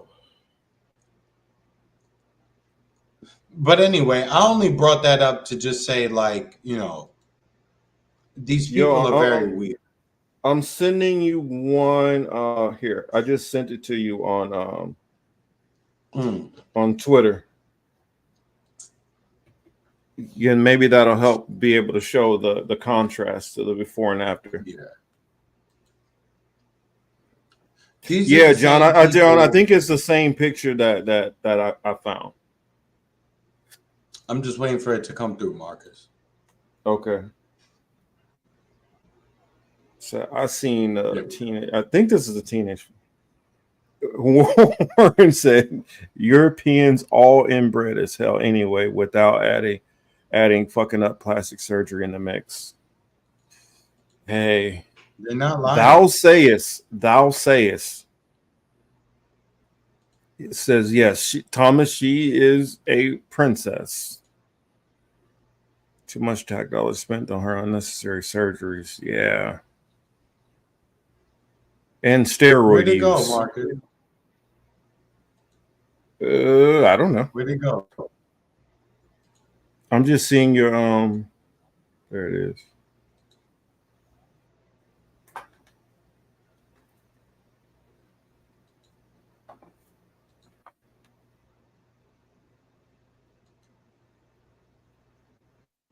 Where'd it go? I'd have no clue. Maybe. Oh, Oh, there did it it is. pop open another window? Yeah. Yeah. But hold on, I can't find. Okay. Yeah, Nina, you were correct about that. The Habsburg chant and the Tina hemoglobin curse is all I'm saying.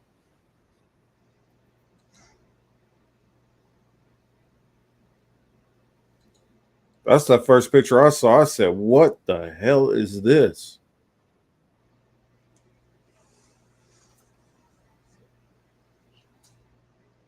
That's the before and after I saw. I said, "What in the hell?" That's why I was like, "It are they trans or non-binary? I mean, what's? Oh, I'm trying to get some I don't. Yeah, clarification, but maybe next time. understand like what is going on here, or or are they not trying to be trans and they just got really into working out and then did some surgeries and fucked their face up? I don't know. I'm just trying to understand. I'm not understanding. I'm not on some homophobic tip. I'm just confused with this one right here. Exactly. Linda Hamilton got arms, but she still looks like a woman, even though she looks a little bit, masculine and hard. But you still can look at Linda Hamilton and say, like, you know what? I could still pin. I could still bend you over the legs, and you know what I'm saying. I knew where you Handle was my going. I business. knew where you was going. I knew where you was Yeah, going with I'm that. just But saying. I'm like, I'm like, and I have You could no, still. and I'm one of those. I have nothing. I have no problem with women who want to work out and body build and none of that at all. I'm not one of the men that's like, oh, you're a man and get all If a woman want to get strong and build herself up, she's gonna be a bodybuilder. Cool, that's whatever. Now, don't get on all these chemicals. I just my issues with the chemicals because you fucking yourself up long term. You don't need to do all that stuff. If you want to just be gay, be gay. Do what you do. But I'm adverse to anybody trusting all these man-made But chemicals, Marcus, putting this crap it's into your body. I'm you worried know about what's your weird. health. It's also weird, and I hate to like say something that Candace Owens says, but even Oh, or the oh, people look! in Listen that to this. The face surgery is due to infection. Not sure about the arms. The arms look like, she been in the gym pumping, 35-pound weights like 1,000 Well, that's times. a little bit more of an explanation now. Okay, we can feel then we shouldn't be as critical because maybe that wasn't intentional. This is an infection, and you should Exactly, feel bad for them for that happening. Thomas, I'm with you. What was I just saying? Yeah, but anyway, it's just they're very weird. But we can move on from that. Marcus, what's I see you got Trump versus Biden. I saw Trump's plane here yesterday in the morning when I passed by, and then later on around I want to say 1-ish when I passed it, it was gone again. It was gone. So I don't really know where Trump went, but I know he was here yesterday morning, and by mid-afternoon he was gone when I passed by again. Well, I just brought up how like Trump he flew Marcus, out to Marcus, real quick, they be having people at the airport. There's always about 6 to 8 vehicles out there with the Trump flags, the American flags. It's been the same people I've seen around here for the last 8 years, I want to say. That is how fast time fucking flew. He came down them steps in 2015? Right? Oh, damn, you froze, Marcus. We knew it eventually was coming. We knew it was going to come. Yeah, but he came down those steps in 2015, right? So actually, it might even be 9 years. And I've been seeing these people here in this town for that time, driving in and around the streets that I lived on, the Trump train.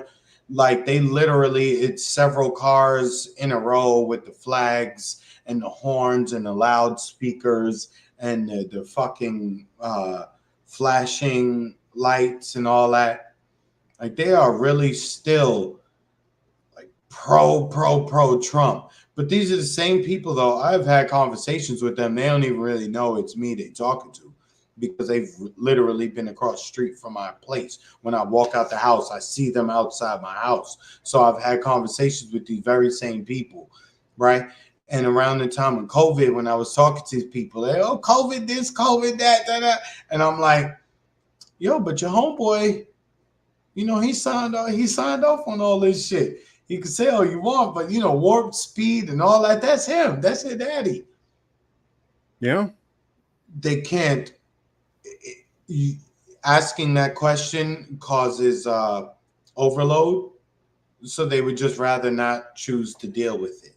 So in their brain, they section it off. It's kind of like Charles Xavier. For those who are not in the know, Charles Xavier is a fictional character who also goes by the name of Professor X. He is a telepath in Marvel comic books. He has the ability to alter your thoughts and control your thoughts and things of that nature.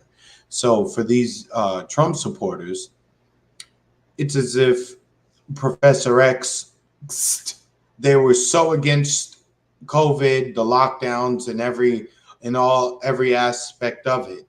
They were against it all. However, when you tell them that, your dad was responsible for warp speed and etc., he calls himself, the godfather or the daddy of the, what do you call it, Marcus? The serum, right? They're still all for him. So again, this is why I look at those people. You're not supposed to look down on people or be too judgmental, but fuck it. I'll just be honest. I judge those people. They're below me. They're beneath me because they don't know anything. Because despite the information available, you still choose to grasp onto what you're grasping onto, despite you knowing everything and seeing every conspiracy theory there is. You can see one with Sandy Hook. You can complain about George Floyd. You talk about 9/11. You can talk about Vietnam, World War II, and any and everything in between. But whenever Marcus left us. But whenever you start talking about, they're Donald, then all of a sudden they just, they tend to just freeze up, and they don't know, they're unable to think critically on that particular issue. And, I come across these people, which is why I say the things I do. I'm outside often. I talk to a lot of people. I come across people who believe in a lot of different things. And I can't say what it is, but people, when they get around me, they tend to become very comfortable, and they say pretty much what's on their mind, especially like the right wing. The moment you say, especially as a black dude, the moment you say that you don't mess with a Democrat or Biden or anything like that, they become a volcano, and they vomit all of their feelings to you. They don't even hold back on how they feel on racial issues, because most of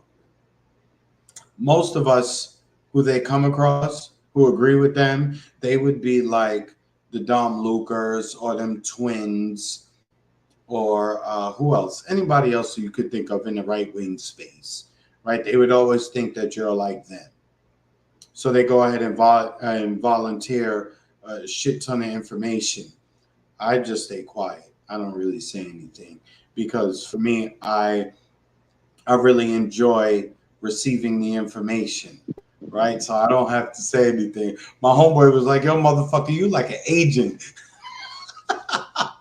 And I had to laugh, because I was like, you know what? You might be right, because I enjoyed taking in this information and spitting it out, because they are being very vulnerable and raw with me.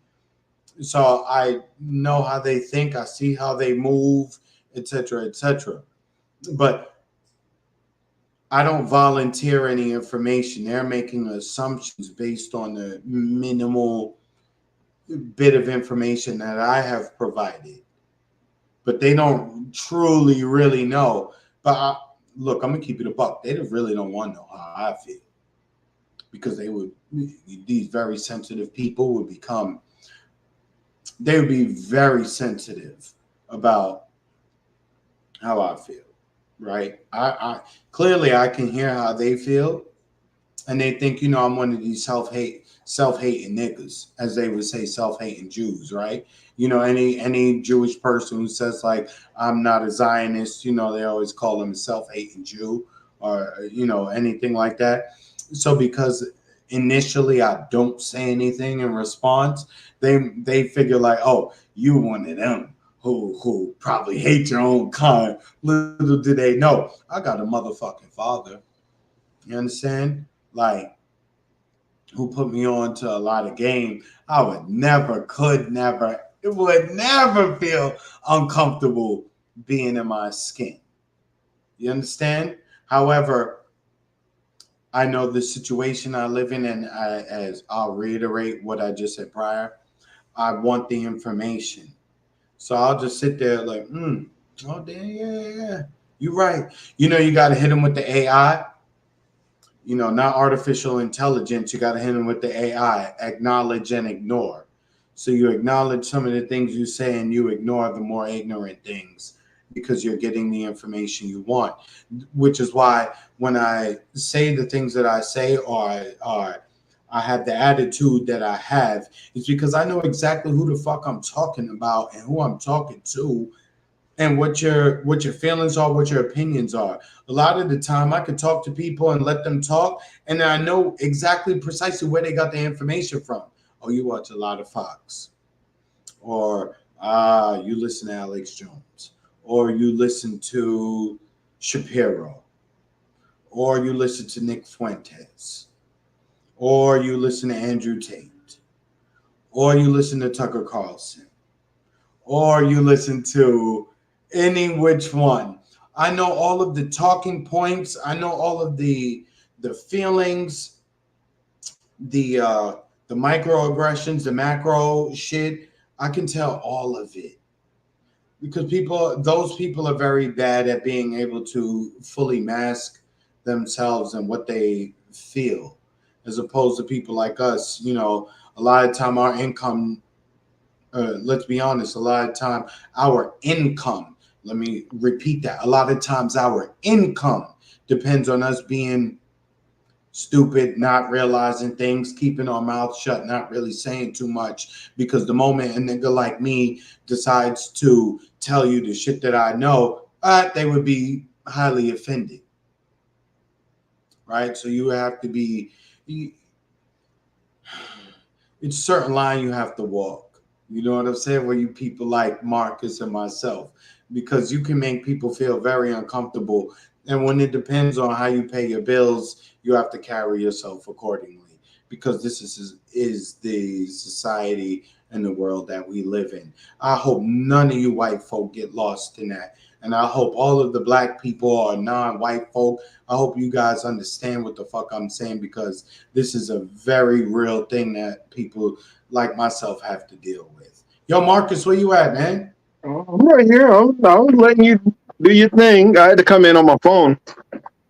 Oh, I after a while it feels like I'm rambling. I hate to hear myself talk like that long. So please, I'm not so full of myself that I'm like, oh, I sound like I'm cooking. I could be cooking some bullshit. So please help me out, man.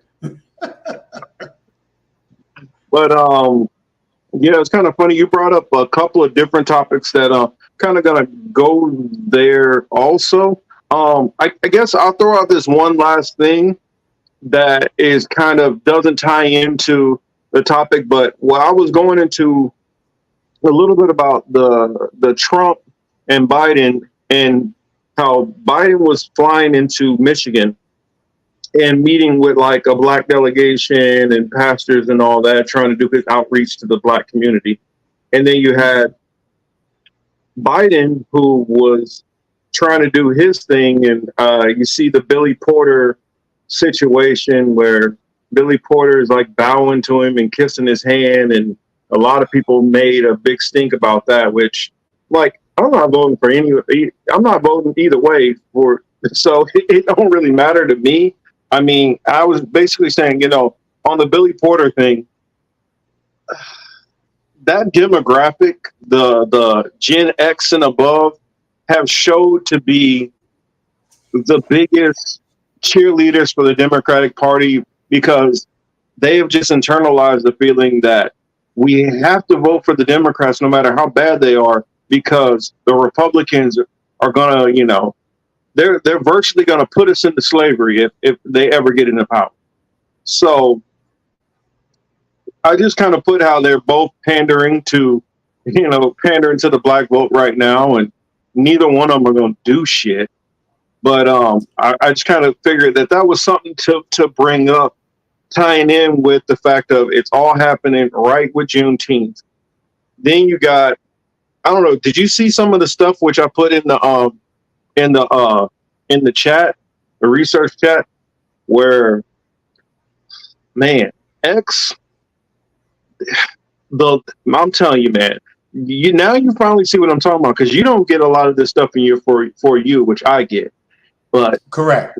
Twitter is becoming the most. I'm telling you, it's like they held up like a bat signal for every fucking racist they could find, because it is. Well, it's overwhelmed with porn bots, racists, whether that's black racists or white racists. But that's basically, I mean, I remember when I kind of stopped getting on Facebook for a little while, because it seemed like all it was doing was trying to make everybody be contentious. And it seemed like somewhere along the line, Elon has picked up that same formula, and that's what he's trying to do with Twitter. It's like, can we make this so everybody just hates each other on here, and like, it's not any fun to be on here at all? That you only need to be on here if you hate somebody? This country, you think about it, we're in the 21st century, but issues that dominated in the 18th, well, maybe not the 18th, but maybe the 19th and 20th century are still the fucking major fault lines in the 21st century. Because whether you're talking about the coverage of Caitlin Clark, whether you're talking about politics and all that shit, All of it fucking boils down to racial shit in the United States. It's so fucking crazy. People ain't even gotten over this shit. And there's pockets of stupidity in every single group we see. Whether that's Black Americans on Twitter, you fucking FBA niggas. I'm gonna be honest, most of you FBA niggas, understand me. Let me speak very clear.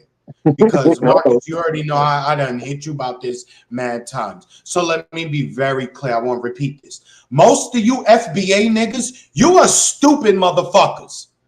I hope you clip this and send it everywhere and find this. I know our channel's not that big, so maybe you won't. But let me just say, you FBA niggas, you are dumb as shit. You are incapable of having any kind of logical, educational, realistic conversation about anything.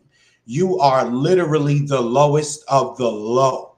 You Black Americans who are claiming FBA and ADOS, you motherfuckers are the dumbest of the dumb, and you are literally the fucking, how can I say? You are holding niggas back. Your emotions, your volume in which that you talk and you carry yourselves, you niggas are embarrassing. Look, you would call me a tether. Marcus, I say it on this channel all the time. Everybody would hear me say I'm a tether because they would say, oh, well, your lineage is not Black American. So, but let me say, okay, I guess since I'm a tether, let me tell you, you niggas are embarrassing. You own nothing. You do nothing. You cry that you own the culture and you are trendsetters and all this other thing. Fine. You make the music that the massa likes. You make the dances that the massa likes. You do all the things that massa likes. You own nothing. You're sitting there mad at Busta Rhymes and mad at all these Puerto Rican people in New York and the Bronx who say that they had something to do with hip hop. All of you get emotional about this and say, oh, all you tethers, it was Black America who did all that. All of you guys like James Brown first. That's where he got it from. Cool Herc. They got a Cool Herc, a Jamaican, a tether, got it from James Brown. You know what? You motherfucking ADOS and FBA people, you have smoke for every single person in the diaspora, whether they've come from Ghana, whether they come from Jamaica, whether they come from Haiti, whether they come from Nigeria, or Dominica. Don't get it twisted with Dominican Republic because there's a difference between Dominica and Dominican Republic because I know you niggas don't know geography or anything else. You got smoke for every single Black person, but you don't have no smoke for them Jewish people who got their foot on your necks, you FBA motherfuckers. You created hip hop, you get the smallest cut of the pie.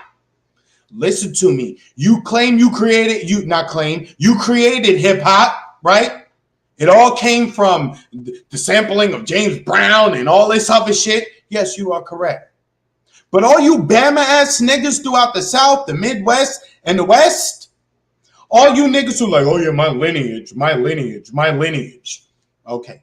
You know what? Your lineage must be shit because the things you create, you have no ownership over. You get the least amount of money for it.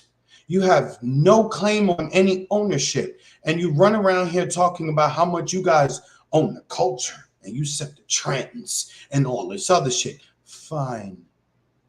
You set the trends. You own the culture. But the things that you need to thrive and survive and to get over the hump, you own nothing. You own nothing. You have, like I said, you will have smoke from a motherfucker like Busta Rhymes because he did a video speaking in patois about his food. And you like, oh, this nigga, oh, now all of a sudden you want to claim his Jamaican heritage. And you have all this smoke for that. When we talk about Israel and Palestine shit, what do you say? Oh, we ain't got nothing to say about them. We ain't got nothing to say about that. We're going to say quiet. You're going to say, oh, that's not our business. They ain't got nothing to do with us. The same people who are bombing them Palestinian people are the same people here who run the labels, who take all the money from you and your kids. That's why their kids enjoy, all kind of vacations all over the world, and they be on the gram stunting, and you like, how these people get all this money? Because you FBA niggas ain't even smart enough to design the contracts the way you would benefit more than anybody else. So you know what? When you bring the smoke to them Ashkenazis who run these labels, then you can talk about the rest of the diaspora. Until then, I really wish you guys would get a clue, would grow up, would educate yourselves, and stop talking stupidity. Because the other shit is these motherfuckers saying, oh, we never came here on ships. But they call themselves Indians. They call themselves Indians. None of the people who existed in this part of the world would even have called themselves Indians. They never would have thought of that term to call themselves. Wherever their nation was, wherever their tribe was, they would have called themselves that. They would not have said we're Indian. They would not have said, oh, we're Taino Indians. They wouldn't have said we're... No, they'll never claim Taino. Remember, they never claim Taino because Taino is Puerto Rico. Well, that's correct. The islands in general. Correct. Hey, Chris H., I see you saying easy. But Chris, I'm telling you, my internet feed is filled with this kind of content from people who look and sound like me. And it is very disappointing to see the utter stupidity that they put forth. Oh, shoot, it's back. So it's not even like, damn, I want to hate on my brother, my sister.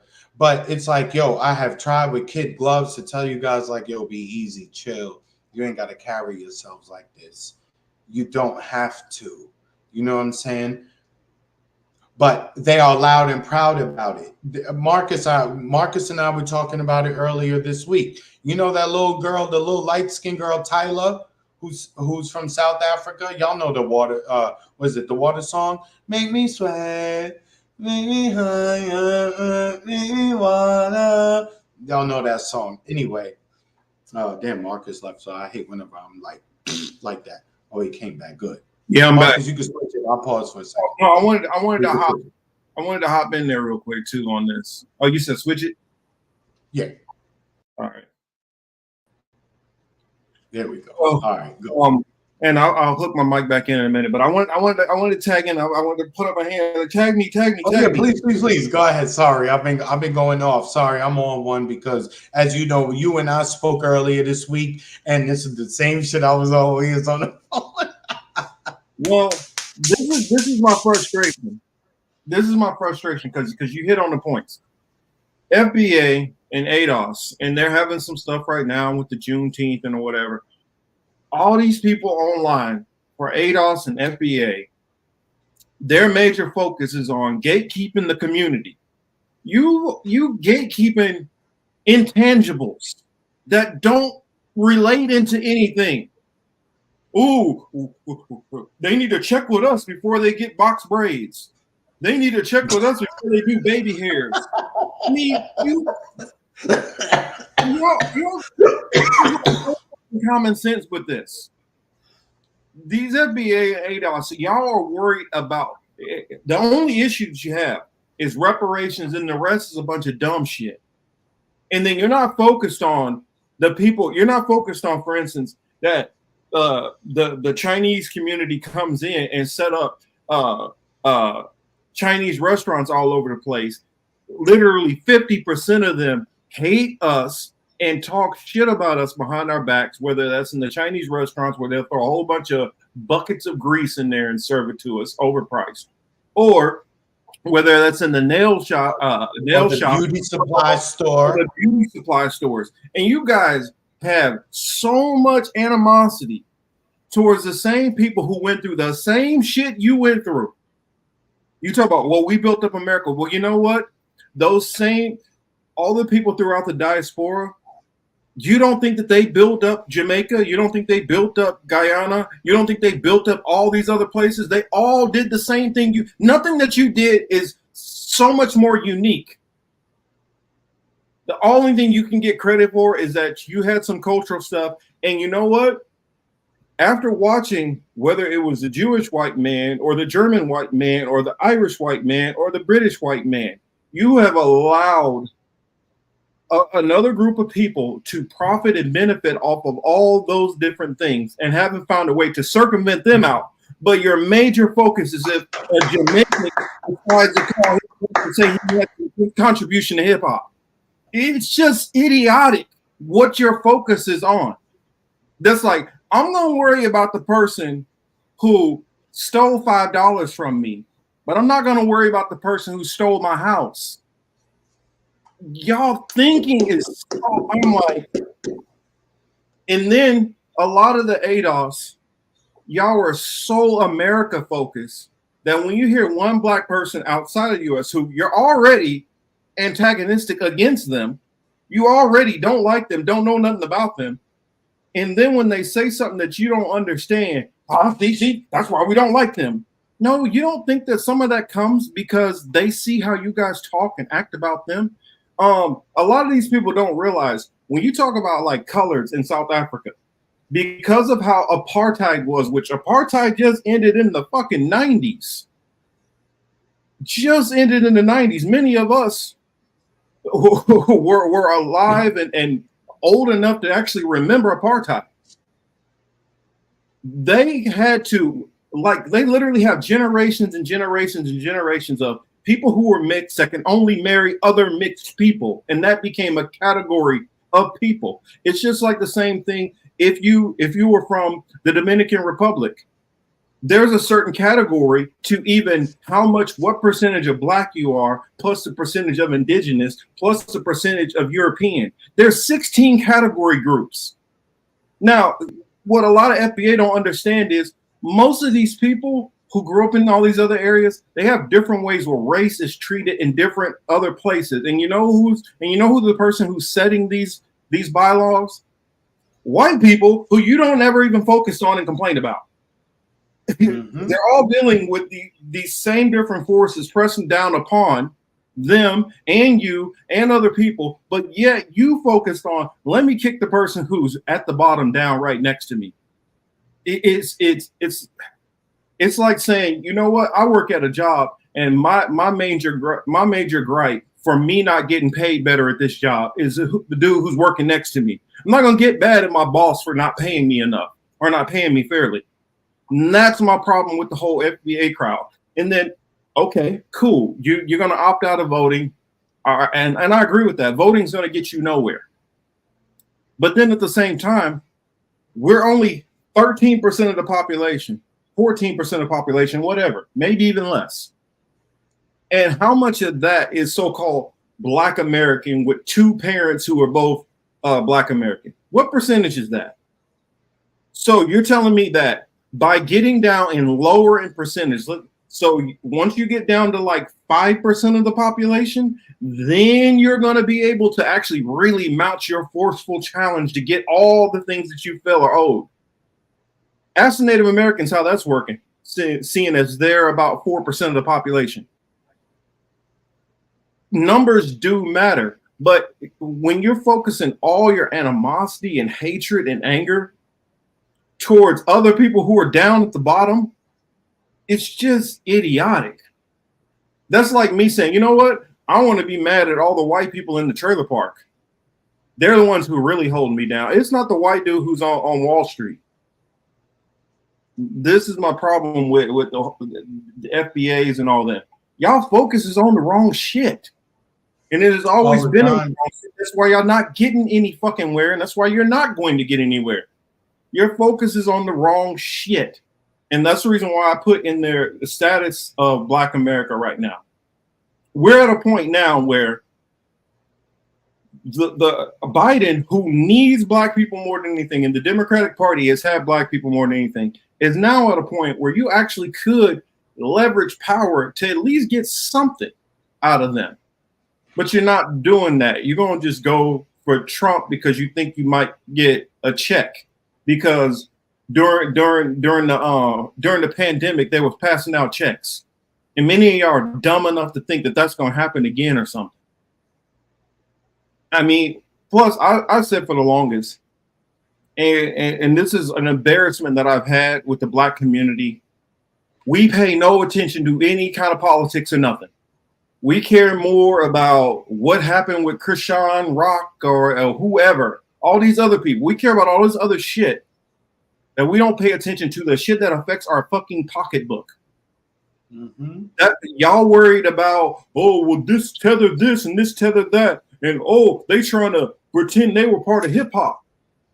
But you're not focused on how do we get some black banks? How do we get more after school programs? How do we do more stuff to uplift our community instead of spending so much time being ticked off? And then factor in this. How many people, which we grew up with, being pillars of the black community and heroes of the black community, which would be so-called classified as tethers to most of y'all anyway.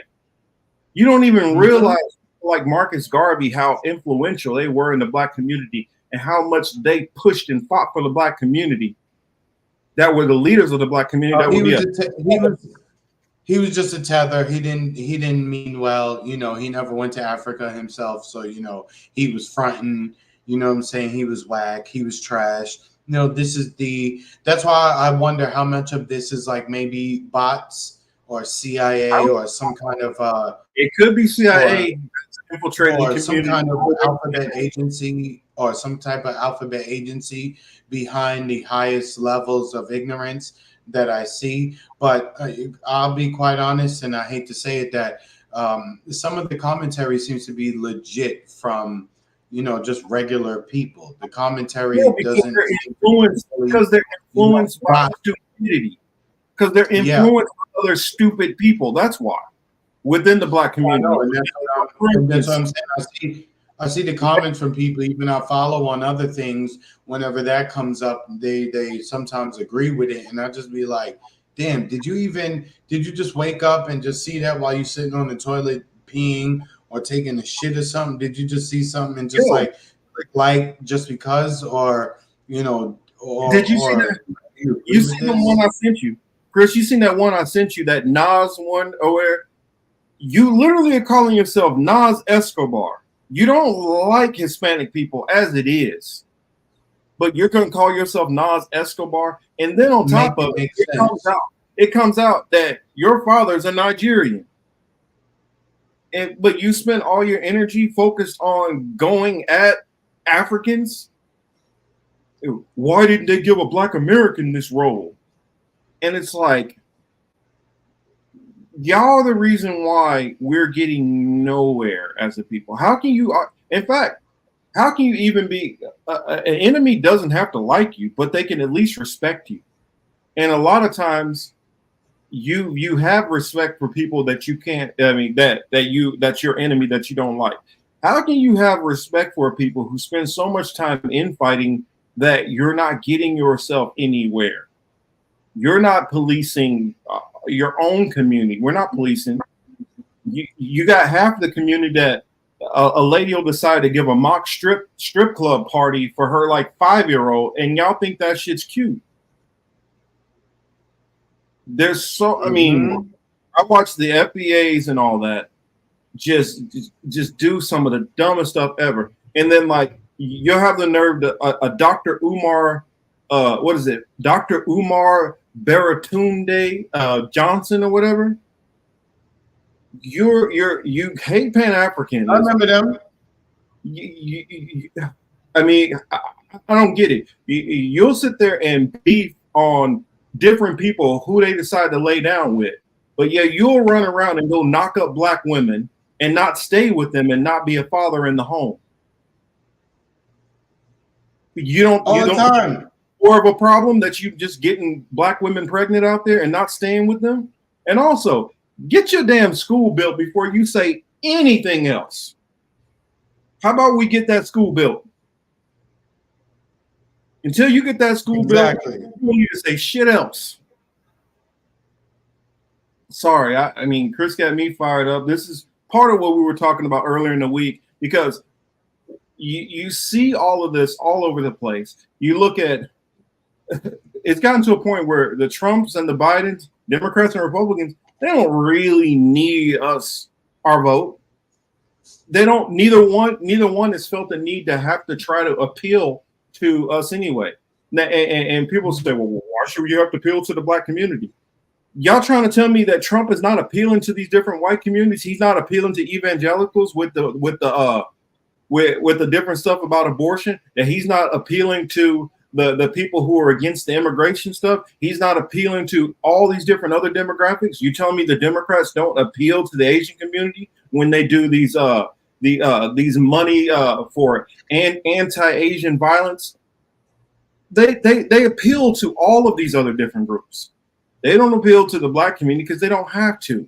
Because the black community ain't asking for nothing and they're not demanding anything. All y'all care about is that, well, they at least acknowledge that I'm the black person that we built this. Okay, but how do you make sure you get concrete things? That's what you should be negotiating for. Actual tangible things. Yes, he's even trying the libertarians, and he's willing to give them some shit if they'll come his way.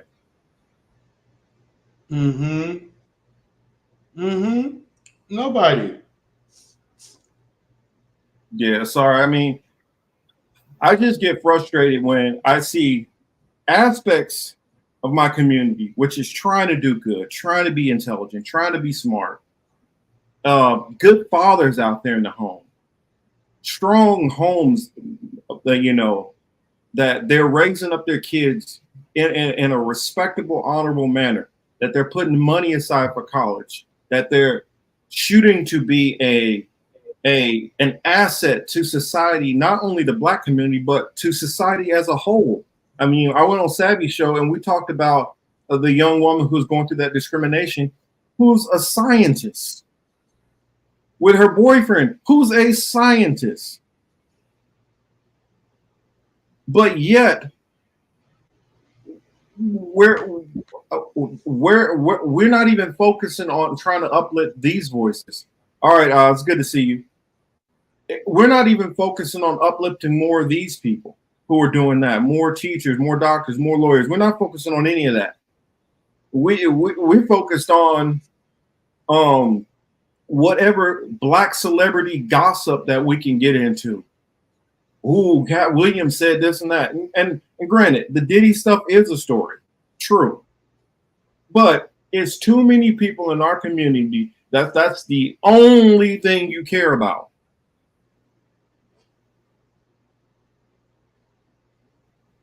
That's the problem. I don't know. Am I wrong, Chris? Am I crossing it? Am I crossing the lines? Am I going afoul? No, you and I, again, this, you didn't say exactly this on a phone, but this is something that you and I have, spoken about. And you just touched on a lot of the things that I feel. I mean, again, you're pointing out what is important versus what is not important. And yet the conversation that we see online, at the very least, from the group that we're talking about, is a bunch of irrelevant, unimportant shit. And again, we talk about ownership, we talk about being able to say that you own something. They're not talking about that. They would much rather take shots at people like me. And again, please don't take this as anything personal or feel like, oh, they must have hit your feelings and that's why you're reacting this way. No, I don't. Believe me. You can say they hit my feelings because they hit my feelings. The only thing they hit with me where I am bothered is that, it's an insult to my intelligence. And actually, I expected better from you. I expected much better from you. I had you people rated much higher than I probably should have. So I guess that's where my disappointment comes from. Because I actually thought you were top of the class. Now I realize, you're not even in the class.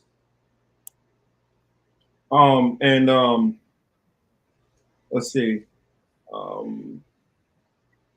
Chamonique, she said, so the black people voting for Trump are FBA. Well, what I've seen is, of the ones that are actual black Americans, a lot of them are FBA. Now, I found a big chunk of the blacks that are voting for Trump are immigrants. That's one half of it, and their major issue is immigration. Mm-hmm. In that New York rally, it's immigration is their main issue.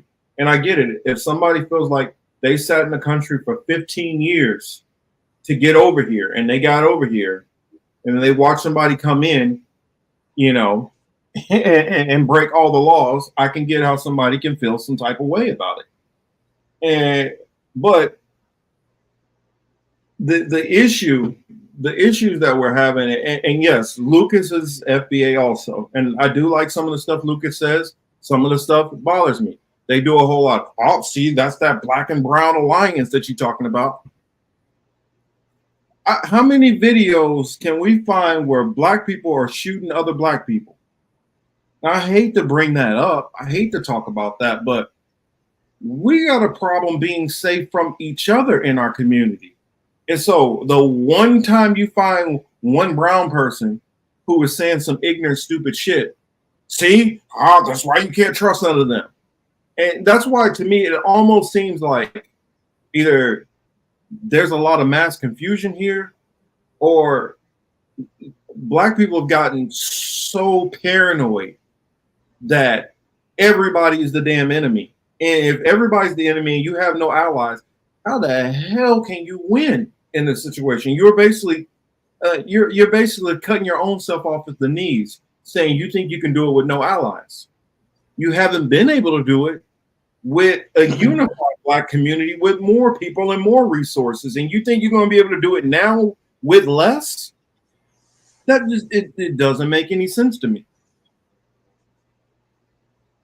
Mm-hmm. They're conflating celebrity success as success for the black collective as a whole. Yeah, I mean, there's so many that I feel, and I put a lot of this on the younger generation, and maybe some of that comes from young people getting knocked up at a young age and becoming young parents and pushing a lot of the negative stuff that they grew up with onto their kids. I don't know exactly where it comes from. I can't explain it all. I mean, and because a lot of these mentalities that I'm seeing is not stuff that we grew up with. Even though some of these people are in our peer group, some of these people are younger, some are a little bit older. Mm-hmm. But this is something that has just sprung up out of nowhere.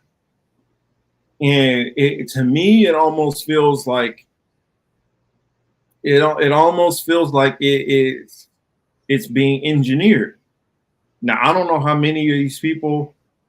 I completely think like a Dr. Umar is a complete fraud, because Dr. Umar will be out there and every 5 minutes or so he'll do a bunny hopping video. Oh, these brothers with the white bunnies and the snow bunnies and all this shit.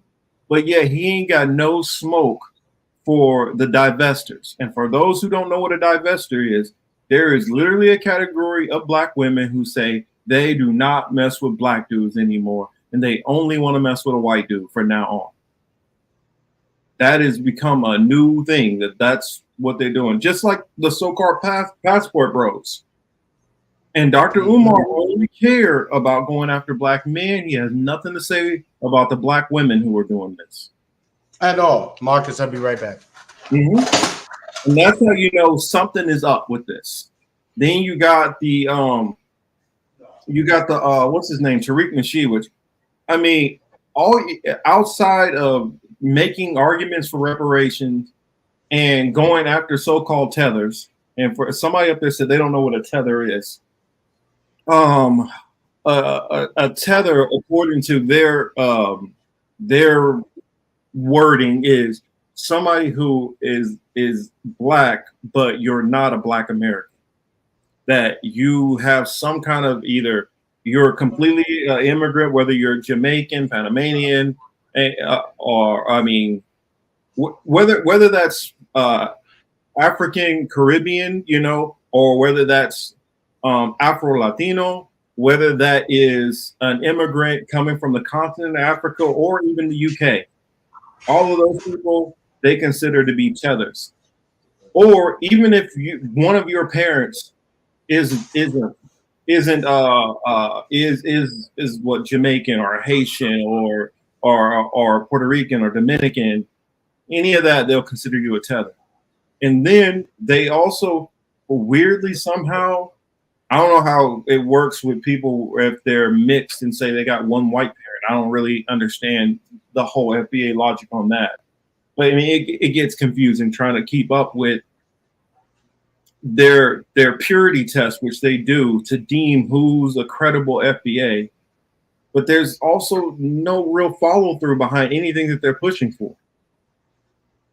I mean, I can only think of one candidate who's running for office, and basically his number one issue is reparations, which is Marcel Dixon, which I see no chance of him getting elected. But I mean, a good on him for actually trying to put his money where his mouth is and actually trying to, push and fight for what he's claiming that he believes in. And I do believe he believes in it, and I don't fault him for it at all. But outside of him, I don't see nobody else in the FBA movement actually really trying to do anything that's more than talking online, more than let's have a parade and a march, and let's go all sit here and have forums and talk about it over and over and over.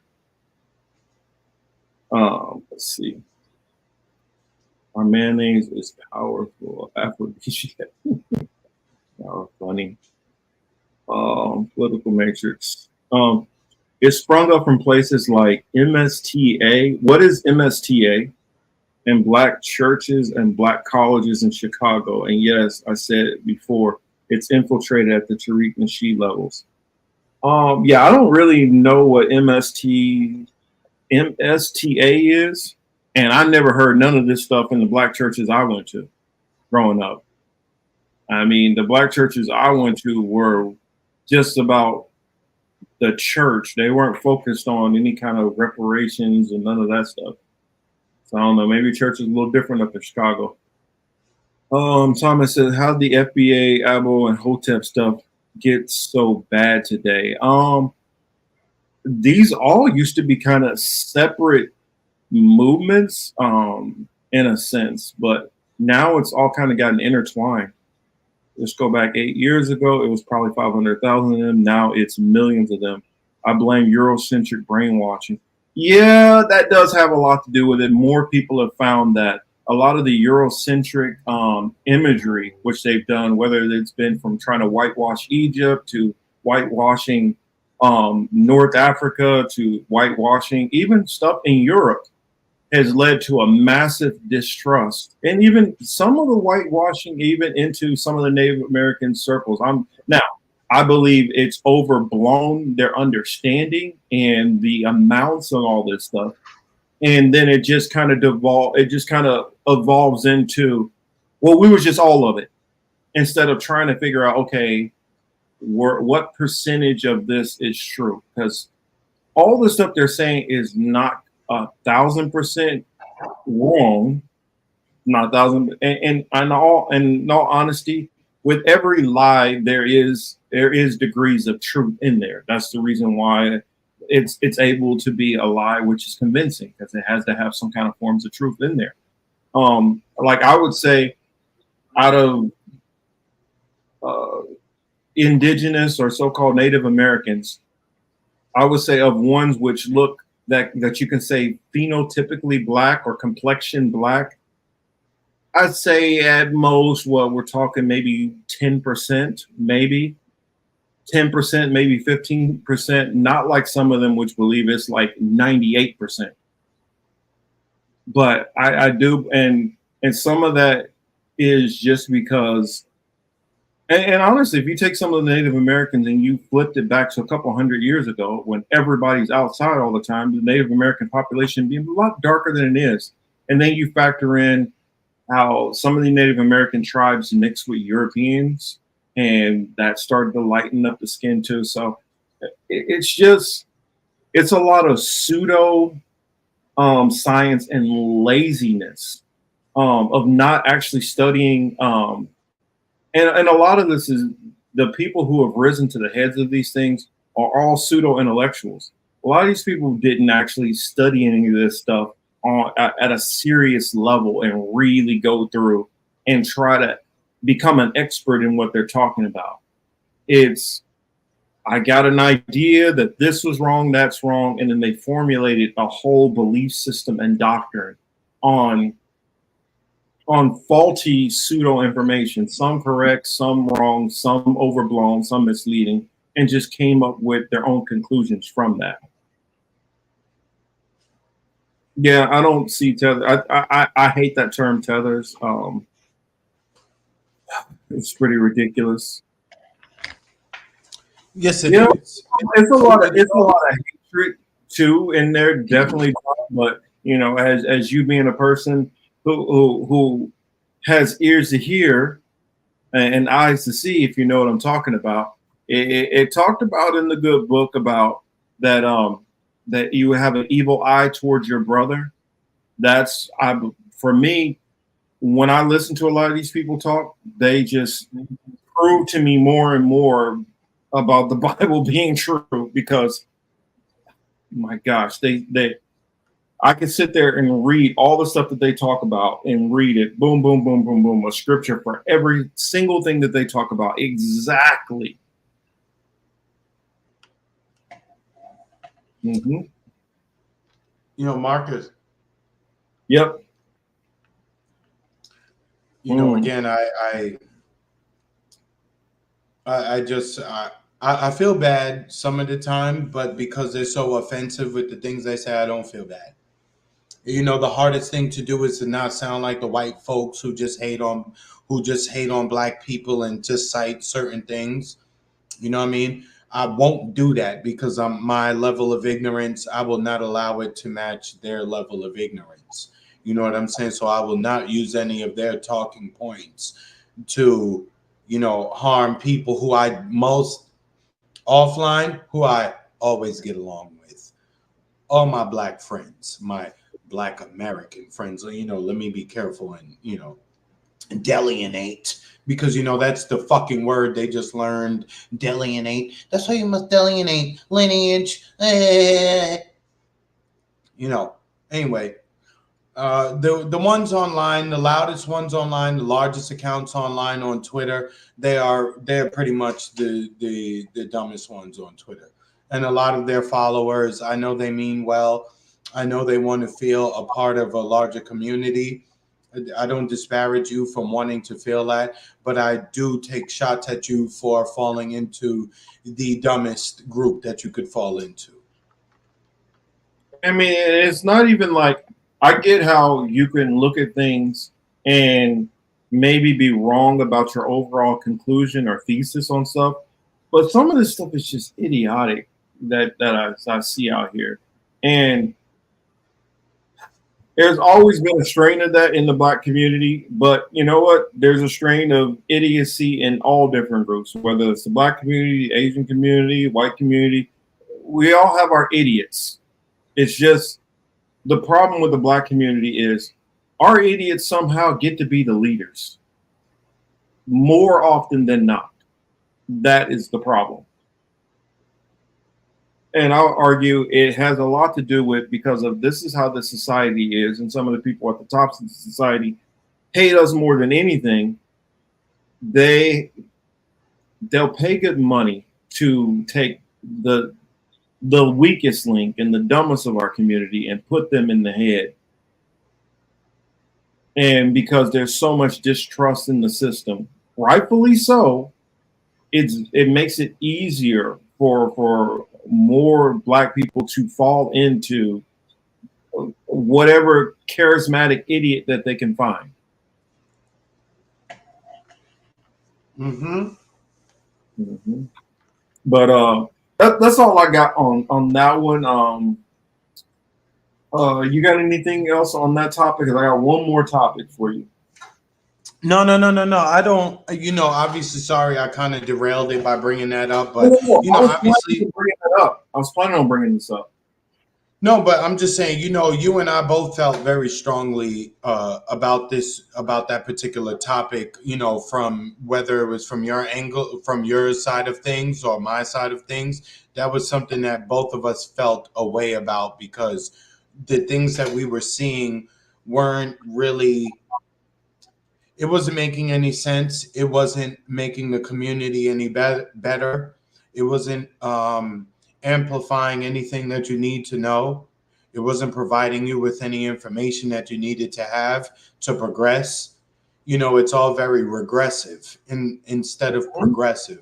And when I Yep. use progressive, it's small p progressive, not anything to have to do with any political party, just progressive amongst ourselves internally and within the group. We were not progressing.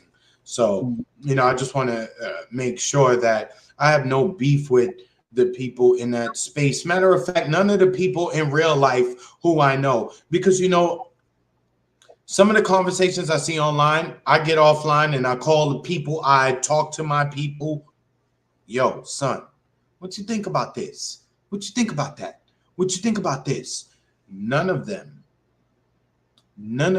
sound like anything I see online.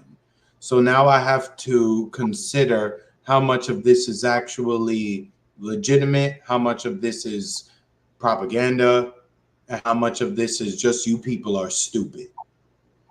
So to me, honestly, it's like a combination of like the two or three. Yeah, I mean, I lean more towards we got a lot of stupid people in our community who now with the internet they have a avenue to show everybody how stupid they are. Mm-hmm. And I do have a beef towards these people. And if I met them in person, I would tell them my beefs and gripes, definitely. Because anytime there are people in the so-called Black community who are trying to be a positive force for good, who is trying to do something that is uplifting, who is trying to do something which is informing, enlightening, you make the hurdles for us 10 times harder because many people who already look at us as not very intelligent, you get out there and you're the examples that they see. That's like, you know what? That's proof that they're not that intelligent. Mm-hmm. So now I have to fight 10 times harder to prove myself because you have destroyed more and more credibility for any kind of Black intellectual because you parade yourself out there like you are a Black intellectual and you are not. You are nothing but a reactionary who gets online and probably have had a whole bunch of negative shit happen to you in your life. Or, you know what? You couldn't stand that one Jamaican guy who you got in a beef with. So now you get online and you bang on all. Or you're like Yonina said in Chicago, oh, well, you had a problem with the Latin Kings across town, so you don't like them. So now you get on and you just bang on all Hispanics everywhere. Or you bang on all immigrants everywhere because, oh, you feel your city's getting crowded. I mean, that's what I'm seeing. And these people, I'm tired of them being the vanguard for us and tired of them being the representation of our community. I'm somebody who actually studied a lot of these different things, which most of these people have no clue about. Don't they just said they're on Twitter saying that, you know, they never got on their people were never on the boat and never came here, and that the transatlantic slave trade is not a real thing, that's a conspiracy that never took place because there's no way that they could have brought people over on those wooden boats. I mean, this is what they are saying online to people.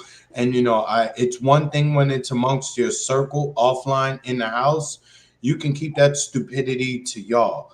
When we now are graduating to the point that your stupidity can be passed like a virus, you know.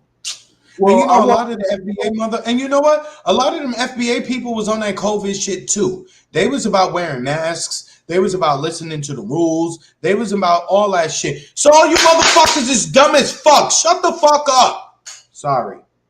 Well, my thing is, it's the same thing which I saw with the not Jake Shields, who was it? I can't remember.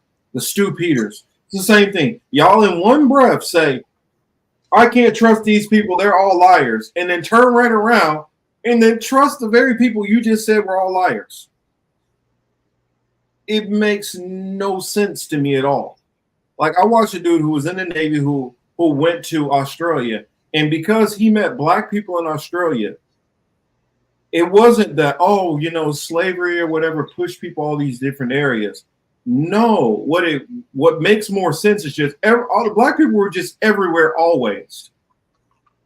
And that, so you're telling me that everybody else had the ability to make boats and travel places, but black people didn't. They were just already in these places. It's frustrating listening to these people because there's so much evidence that contradicts everything that a lot of these people say. So much evidence. But that's all I had to say on that. I was wondering, you hear about the news for your boy Alex Jones. So they saying that the Sandy Hook people gonna take InfoWars and all that other shit? Like, No. The judge is making him liquidate everything. yeah, I mean,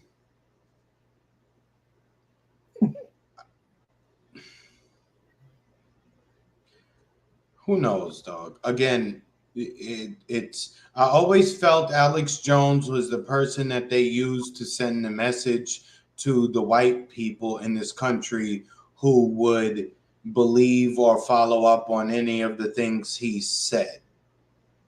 Right? Like, so, you know, look, they banned him from the internet, and then they allowed, you know, that allowed the government and corporations to then kick a lot of people off their platforms, and then just to talk about hate speech and just say, you know, they're not welcome here. You know, we don't want to have any entanglements with this particular person.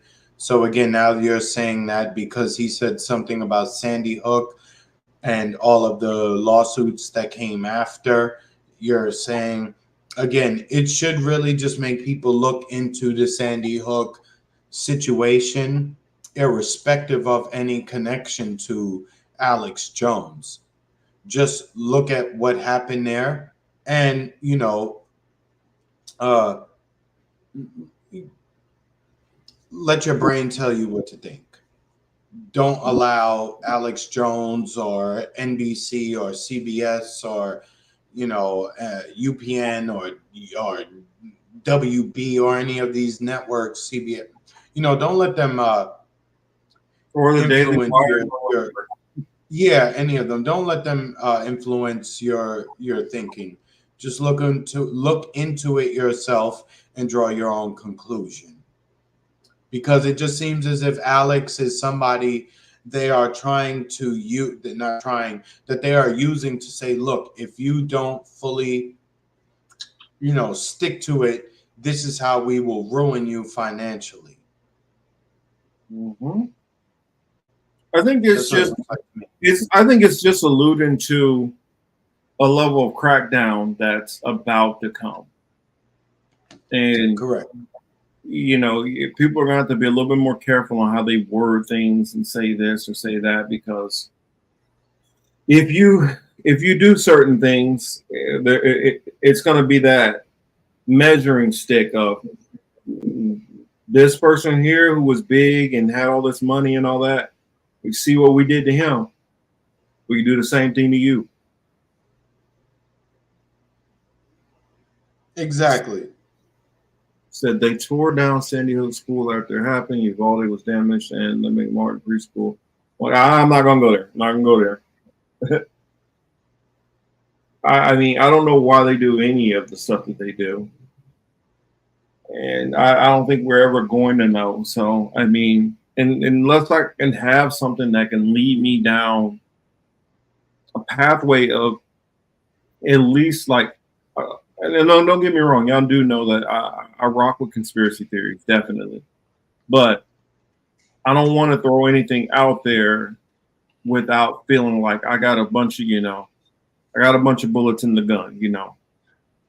I don't want to just throw something out there flimsy. I want it to be whatever theory I put up, that I can put out something that I can stand on. Now, other people out there, y'all in the chat, y'all might know different things about certain other subjects that y'all can build a strong foundation and argument on it. But if I don't know it personally myself, I'm not going to start going down that road and get myself, caught up in something because I haven't done the research that you might have done to be able um, to put out that theory as eloquently as you may be able to put it out.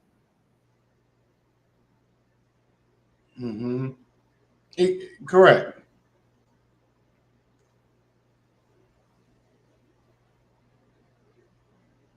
Yeah, censorship is a slippery slope, and that's what I think is more the thing to learn from this whole Alex Jones thing. That um,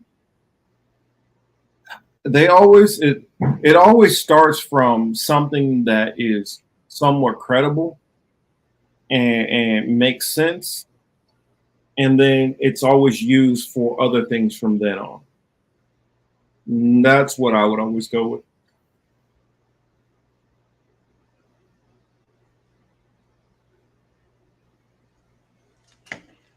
I do know what you've also the parents have a lawsuit against, believe it or not, they want to sue the UPS and post office for shipping the guns, but they're not suing the gun manufacturers. Again, I think that they just use Alex Jones to send a message to the larger community so that they choose not to take the things that he has discussed and run with it any further, so that his fans or followers will be like, "Oh, you see what happened to him? Let me chill." Because again, it's not really about, now, this is when us as Black people could just sit back and be like, "Oh shit, look, this is white on white beef. We ain't got nothing to do with this. We can sit back and just chill." Like, yo, son, you see what they doing to each other? You know what I'm saying? Like, yo, look, they at this point, the whole political system has become anyway. It's, hey, the white liberals versus the white conservatives. Hey, whatever y'all want to do with this country, it's always been y'all. Y'all been running this shit. Well, not always been y'all's, but since y'all taking it over, hey, y'all have had it, and nobody else has been able to do nothing with it that y'all didn't want done. So, I'm my hands off. Y'all do what y'all want to. I can't control shit. Not at all. Not at all. It's just a bunch of things. I also wanted to say, Marcus, since we was, sorry. What else? Are we done with this, or did you want to talk about something? No, that's all I got. I mean, I don't really have anything else. Whatever you want to talk about. Oh, okay.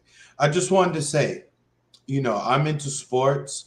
People know I coach basketball. For the people who don't truly know me, one of my great joys in life is the sport of basketball. I love basketball. I loved playing it when I was younger. I didn't expect to find myself coaching. Somebody actually asked me to help and be an assistant coach, and that evolved into me being a head coach. I've got a couple of teams. Again, it's not something I sought to do. I was asked to do. And, actually, I'll be a tad bit honest. It was an Ashkenazi who asked me to be assistant and a head coach. Marcus, that's why I kind of laugh, because if people really only knew, they would be like, well, damn. You know what I'm saying? So I only laugh hard because, I'm pretending you. You know how many damn matzo balls that I've had? No, I'm just playing. You see? Oh, man. So anyway, like, I deal with, deal with a lot of people from a lot of different backgrounds. So for those who would probably become emotional about some of the things I say, just understand, I deal with a lot of people from everywhere. So when I speak or I say things, it's only out of it's only because I know. It's not because I think. It's because I know. I know who I'm dealing with. I know what they like. I know their highs, their lows. You know, to anybody who ever been through sales training, you ever been through sales training on any level, Marcus? Oh, okay, yeah. In many different arenas, I've been through sales training. I've gone through it. They really want to play with people's minds. I don't like playing with people's minds, though. I really don't. You got to remember, I used to work as a product service associate, dealing with all the like corporate stuff within and Lowe's. As far as and So you said hose. I wasn't selling hose now. Don't get me in trouble. Trying to get a Rico on my head. It's Home Cheapo and hose.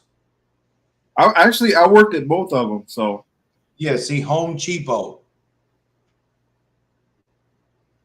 and hose. At first, I thought you said Home Chico. I was like, what? No. Home Cheapo. What the word say, sales training prepares you for afterlife in hell. It really does. You know, sales training is some of the most insulting training that you will go through.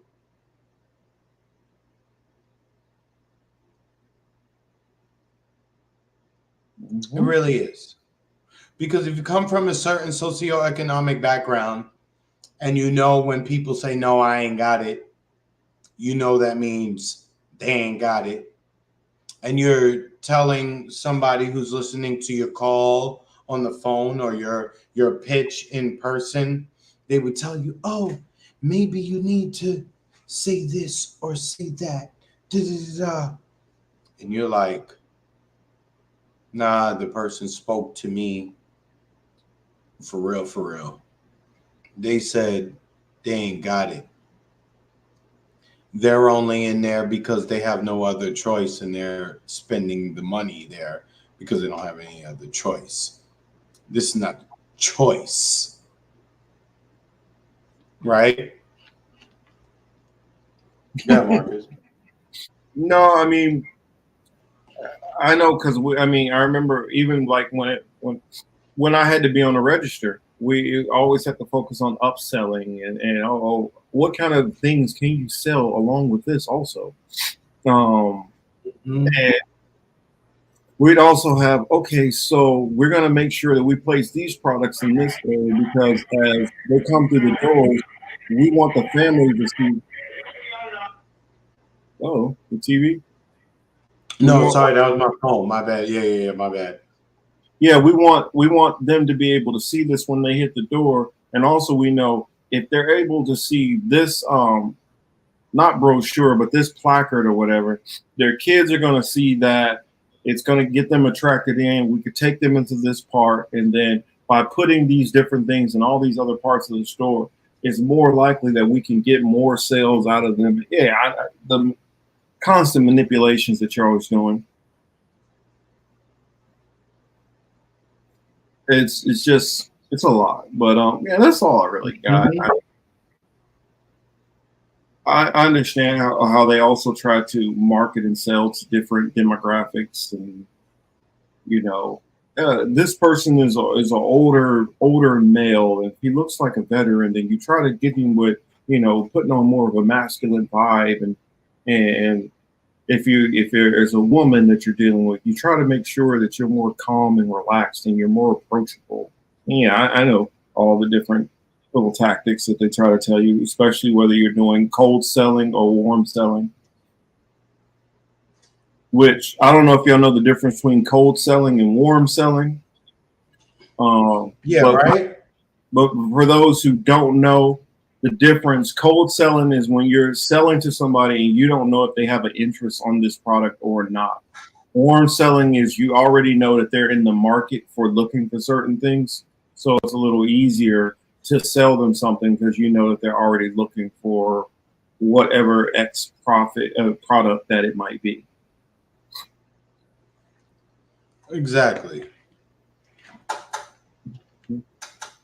Yes, make sure to, and I don't know if y'all saw, I chopped up that interview that I did with Tones like almost 2 years ago now. And some of the stuff that he was saying about Diddy, how it's kind of came up and how it's been so, I don't know, it's kind of funny how that video aged very nicely, and the full video is on the other channel. I see Game Dot is in here still, but yeah, remember, reach out to me, and if you ever want to do a live stream breaking down some movie, I definitely would be interested in doing that. 20 years of retail experience here. All we heard was corporate and district managers coming, the end of the stage. Yep. Well, Correct. Like corporate. Hold on. It would be like it would be like corporates coming, regionals coming. You know, they'll be here tomorrow, and you know, we gotta make sure everything is okay. We gotta make sure the store is okay. We gotta make sure everything looks okay. You know what I'm saying? Yep. Because Bill is coming Thursday, and we need to make sure that everything is okay. Okay. Mm-hmm. That's the attitude they have. See, the difference with like a product service associate when they're at Lowe's, like, because I see Archer said that he was that at Home Depot. How Home Depot does is they have like a team that just goes from store to store to store to store. Correct. How Home Depot and how Lowe's does it is they have like 3 or 4 that work within a store, and so they change they deal with the vendors directly. They change all the signage in the store, change pricing, stuff like that. And then they sit on corporate calls and talk to them about, oh, we're going to be getting this new product, and we're going to put this in this part of the store, and these are going out, and these are the sales numbers that we're getting on this, and blah, blah, blah, blah, without boring the hell out of y'all. But that's, kind of the how it goes, So like a lot of times when like Chris saying, oh, well, corporate's going to be in the store. Yeah, we already know corporate going to be in the store like a week before everybody else does. We know when the surprise, whoever regional manager is coming in, we know all that. We're the ones who go and meet with them and stuff like that. We go and meet with them sometimes, have lunch before they even come to the store, and then surprise everybody the next day and watch the store manager scramble. Because how, like, product service associates, they work directly for somebody who works in corporate. They don't technically work for the store manager. That's kind of a difference between Home Depot and Lowe's, the way they do it. They actually, well, I guess that team who goes around, they work for somebody too who works directly for corporate. But theirs is almost treated. They're treated almost like a contractor. It's a little different. But no, that's all I got. You got anything else, Chris? No, I ain't got shit, man. Well, I mean, there's a couple things I just wanted to say with Biden. I talked to my dad before before I came on, right? I was talking to my dad. And my pops was telling me how he was beefing with his brother, right? My uncle. My uncle is a Trump dude, right? He will put on the MAGA hat and he will say, "Hail Trump, hail Trump." That's my uncle. No bullshit, right? And my pops is 1,000,000% against that.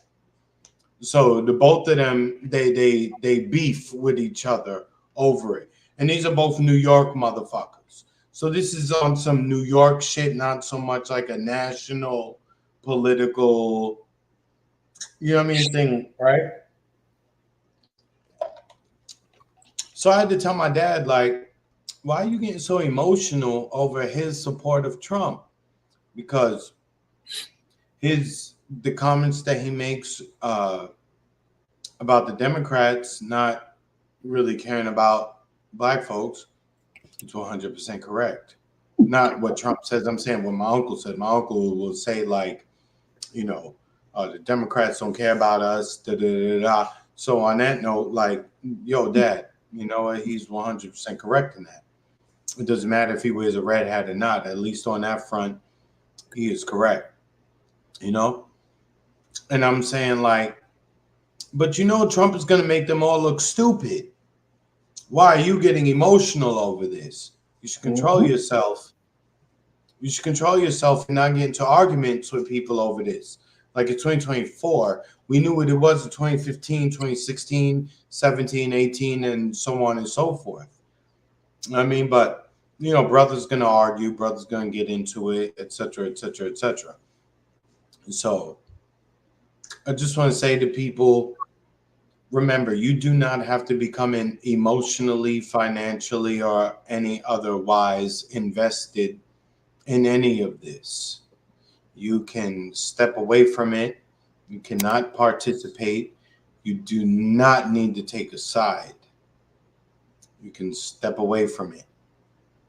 Well, it's just like I had people who after they voted for Trump the first time around, about 6 months or so after, there's like, I kind of regret that vote. Mm-hmm.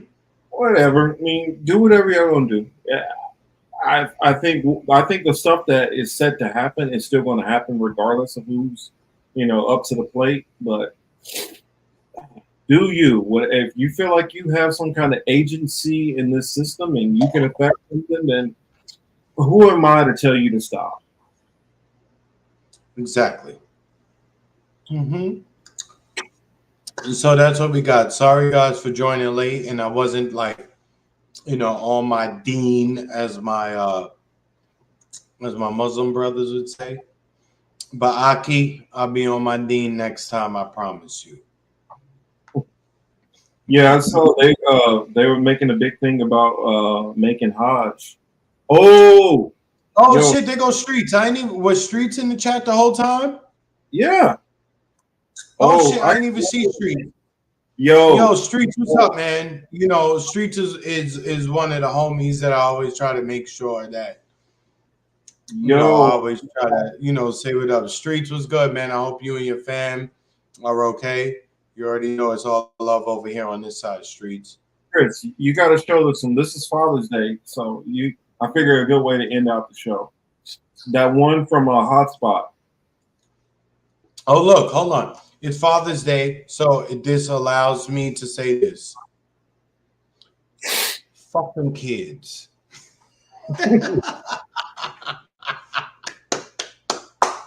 Yo. Play that one from Hotspot. Play that one. Oh, let me go. Wait, from the messages? Yeah, play that one. Father's Day, I figure it'd be good to end it out with this song, to a father out there. Their special father-child relationship. Wait, hold on. Wait, where'd you send it to? It's in the research. Okay. It's from Hotspot.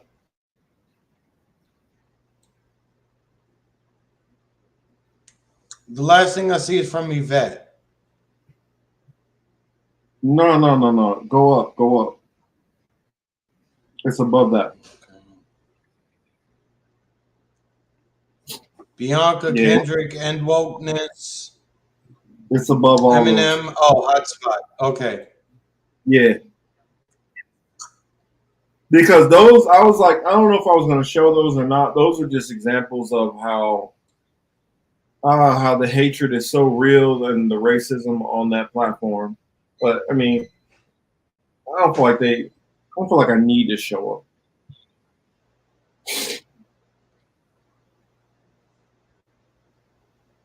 Daddy, say shalom. I'm in howdy. He's got Bordeaux in his pocket. Then you got rice in your patty. He treats me like a brand new caddy. He's invented nuclear bomb and he says he polices the world when really he is the baddie. His taxpayers are going broke. He took from them and gave me. I committed genocide because his veto can save me. The homelessness crisis in his trembling country is getting real. While we be chilling and settling in cribs in Israel. Imagine having a healthcare system that you don't pay for. While the state that funds you has patience fighting a losing war. Thanks to their generosity, I got free education. They're college students on a map, can't name one foreign nation. Thank you for spending millions of dollars on me. I'm in billions. I promise you I won't buy guns with that catch and kill civilians unless those bastards are children, not claim human shields. Then I'll smoke them with they mamas, then they white flags on the field. I appreciate you for the fake news you spread for me, pa. Got me a tattoo on my chest that says long live pa. You're my guy at the UN and the ICJ and the media. My sugar daddy, my only fan when I need you. I'm sorry, daddy. Or should I call you Uncle Sam? I never meant to make you broke when you fund my genocide and ethnic cleansing.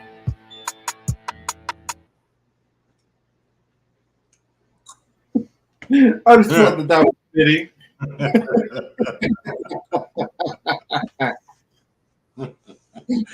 Yo, I tell you, man, Marcus, I would tell you it is June 16th. You know, summer is June 21st. I would ask that you, your woman, would come down and pay me a visit sooner than later. I would hope. You know, I'm going to turn your woman into a black lady, pause, because, you know, the sun will give her a tan. I know she probably like to hide from the sun, but there's no hiding here. It rained all week. We finally got a little bit of sun here. I was able to get outside. Still down there now with all that rain. It's hell down there, and mosquitoes. Marcus, I have to dress up every day, like button down, slacks, you know, shoes, all that shit. My shoes went from like light skin to dark skin because of all the water that fucked up my shoes this week. And I had to come home, take off my shoes, and put it in front of the fan and let the fan blow my shoes to try to dry them. And I was really hoping that I didn't get any watermarks on my shoes because that was just what this week was like here. But I say that to say I don't care, Marcus. You probably need to come here, please. I will have my brother here. I will tell my other bro who is here to come. I will have all my brothers here, and you will be here, and it will be nothing but just a bunch of us outside chilling. And you can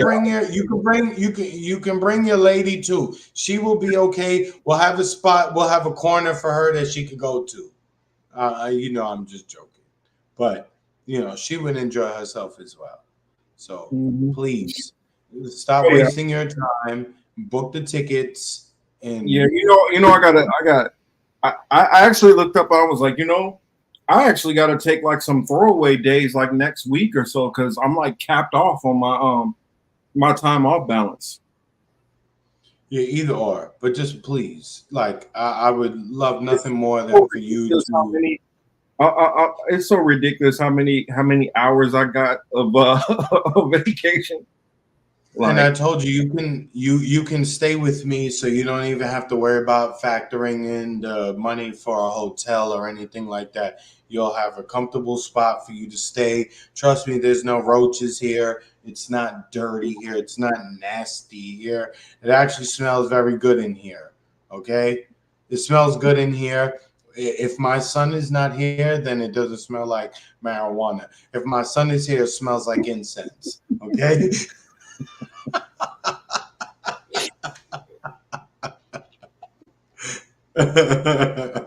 Watch, y'all gonna see. I'm gonna come back from Florida looking.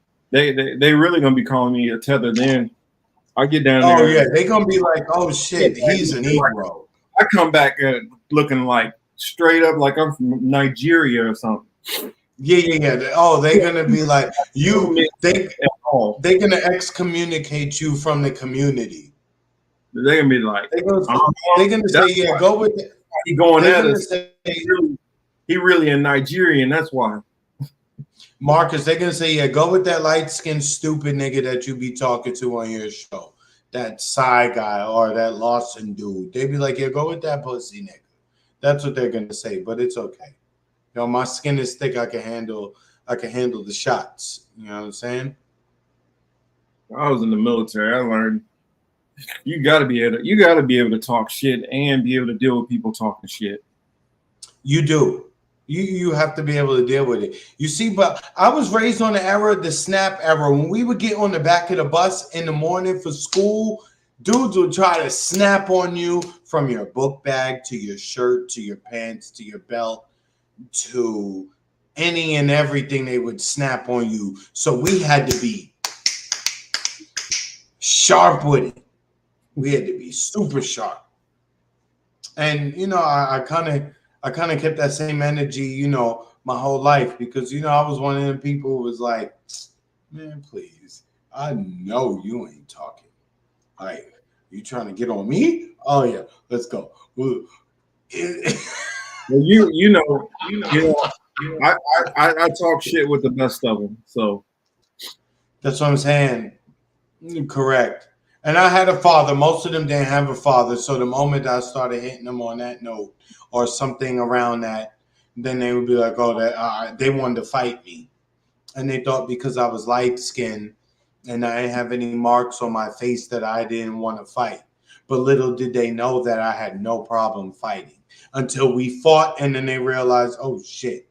Yeah, he really about this shit. He doesn't have a problem with it. He didn't mind if you cut his eye here or you gave him a black eye here or he had a scar here. He didn't care. It's going to heal. You know what? A little bit of bacitration ointment, you're going to be all right in a few days. No, that's the one thing that might throw some people off. Because since I was a teenager, I had a skin condition where I had to use topical creams all the time. It constantly cleared up many of my scars and cuts. So that's how I have the youthful looking skin I have today. Just plain. Exactly. Yo, Marcus, the Celtics play tomorrow night. I think they're gonna clear up. I think they're gonna yeah, they're gonna beat the Dallas Mavericks, and they're gonna celebrate the championship in Boston tomorrow. So if we don't go live tomorrow, we should try to go live Tuesday or Wednesday and just have a discussion about not just that, but just a few things that occur between the time we get off today and then Tuesday. Even if it's just 30 minutes, I think. If they win, this will be, because I saw this on Sabby's show that she was doing earlier, that this will be exactly, what was it, 16 years to the day? They won in 2008 on that same day. So if they win it, and if Boston, when Boston wins, they will beat the tie with the Lakers, and they will be the number one team in the NBA with the most finals wins. And the Lakers will be number 2, and then everybody else is number 3. The numerology people can go crazy on that because it's like, yes, they are 6-17. And it'll be 6-17 that they win again. And the area code in Boston is 617. 617. Yeah, it's going to bring out the conspiracy theory nuts like crazy. Yes, it is. And those are some of the stupidest people we have. But anyway, hey, thank you guys for tuning in. We truly and really appreciate it. Peace, Dove, Yonina, Thomas. Yo, Thomas, I look at all of your shit online. And I always hit a like. I laugh at some of your questions. I don't laugh at you. I just laugh at the responses I know that you will get to your questions. You know what I mean? Atrez, you already know I fucks with you. Streets, you already know. Yipper, you're around every once in a while. Warren, I fucks with you. And, everybody else, thank you. We appreciate you guys coming through. Well, you're our guy too, Warren. We rock with you. You're my favorite black men. Warren, stop being homosexual, please. Thank you.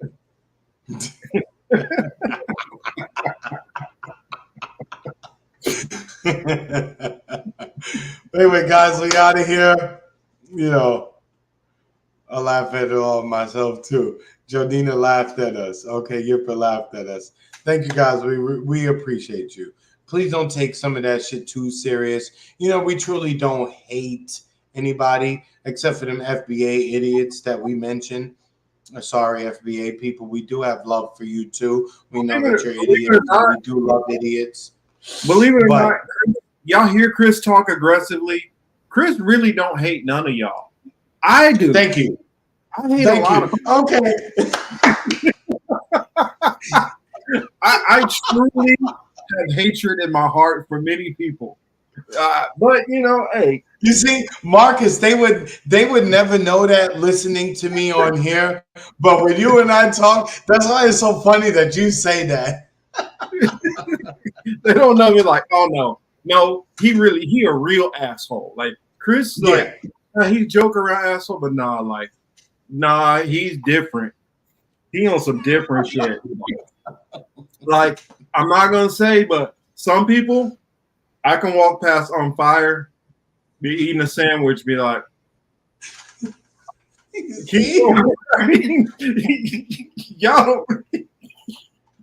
You see? I really be on my Ivan Drago shit. Like, if he dies, If he dies, he dies.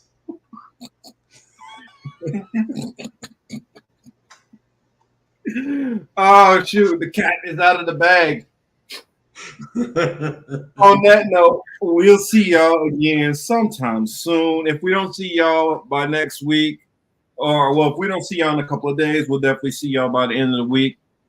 And of course, I got more content coming on Young Morpheus reviews, and I am planning on trying to get something a video up for Hebrew apologetics also. Wait, So, hold on.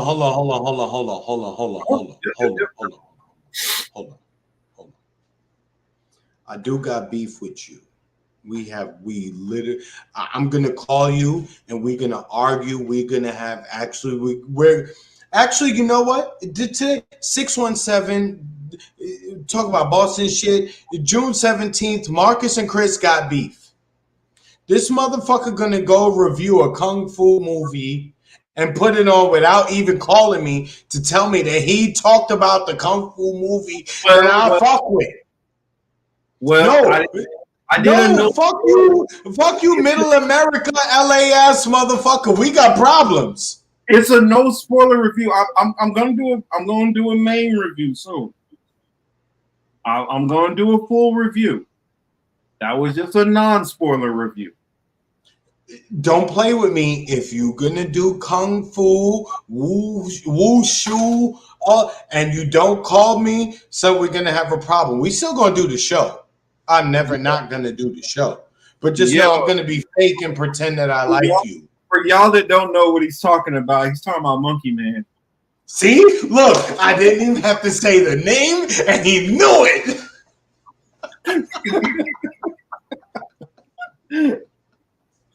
I mean, I knew exactly which one. Yeah, son, I saw that shit and I was like, this motherfucker gonna talk about Monkey Man and he called me? Dude, yeah, nah. I got beef with my brown skin homie. Yo, have you seen it yet? Have you seen it yet? Oh, of course. I mean, all right. That shit's fire. That shit is fire. I'll say this. I'm trying to get Swetha Agarwal, who, remember the one I did the interview with on the Black Rose? I'm trying to get her Sorry, in. Thomas. I know I should have shut up, Thomas. I'm trying to get her in on it so that she can talk about the internal, like the political stuff and like the faith stuff. That's all I'm waiting on. And if I don't get her, I'll get somebody else in there. But that's I told you. Then I was going, after I got her locked in, then I was going to reach out to you. No, Thomas, you know what? Really? You know, I'm only like that because I'm on the internet. In New York, goodbyes cannot take that long because your car is probably double parked downstairs and you need to hurry up before somebody either shoot your shit up, bang your shit up, or call the tow truck to move your shit. So normally my goodbyes don't last that long. Normally it's like, yo, Duke, I'm out, I'm peace, you know, da-da-da-da. So, we're sorry. It's only because we're spoiled here and my car is in its parking space. I don't have to worry about them taking my car. But back home in New York, yeah, nah, goodbyes are literally like, yo, son, I've been up here like 8 minutes. They gonna come for my shit. The police was at the corner. Nah, I'm out. I'm going to move my car. That's what I'm just saying. So anyway, Marcus, I'm out of here, bro. Have a good one. Right. I'm gonna call you in a little bit. Okay. You already know. Yo, did you see that tank fight? Yo, we forgot to even talk about it. Yo, where's Hamza? Hamza not in this chat? Nope, Hamza wasn't here tonight. Yo, Hamza. If anybody knows Hamza, tag him and tell him like, yo, it's pretty pathetic that he wasn't on here. And I was busting on FBA people, but now I'm busting on Hamza right now. Pause. You ain't coming here, Hamza, and remind us to talk about the Tank and Frank fight last night. The left uppercut and then the left hook that put Frank down. Oh, nah. Okay, Hamza. I hope you listening. Was good too. Hamza, I hope you listening. Yeah. Because this last part is for you, Hamza. You ain't show up, so you know what? You ain't shit, Hamza. Don't come to the chat no more. Hamza, don't ever come to the show no more, Hamza. He get one saving grace. If he went to go make Hajj, okay, I get it. Yeah, Hamza. Yeah, you have a little bit. You got this much. If your ass was no stones at that wall. Yeah, correct. And Hamza, if I watch this and I don't get a message on the gram or my phone from you, Hamza, yeah, we got real beef. I guess I'm gonna have to show up north, and you and I are gonna have to settle this, old school ways. But don't look. Hamza in Arizona. Oh yeah, that's right. Yeah. But he'll still catch a left hook because I'm a southpaw. So, matter of fact, I'm gonna text Hamza right when I'm done. I'm saying, "Yo, motherfucker, where you was at?" You know what I mean? Yes, Warren. All this violence. Yes, somebody pushed a button and they pressed for violence and they called for it, and we're gonna deliver. But to everybody else who didn't push that button, we wish you a non-violent evening and non-violence anything. You know what I mean? Good night. Enjoy yourselves. It's 9:00 by me. It is midnight. I probably need to take my ass to bed. I've been up since very early today. So you're not getting the best version of me, but I thank you for sticking with me, though. I just got one thing that you should definitely say, since you brought that up. This is how we think on this show, Warren. This is where we at.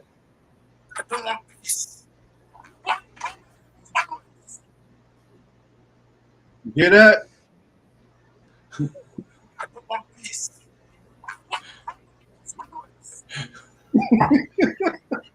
That's where we at. Exactly. Yeah. All right, y'all. Peace. We'll holler at y'all later. Thanks for tuning in. Peace out, everybody. Thank you for sticking with us. Thank you.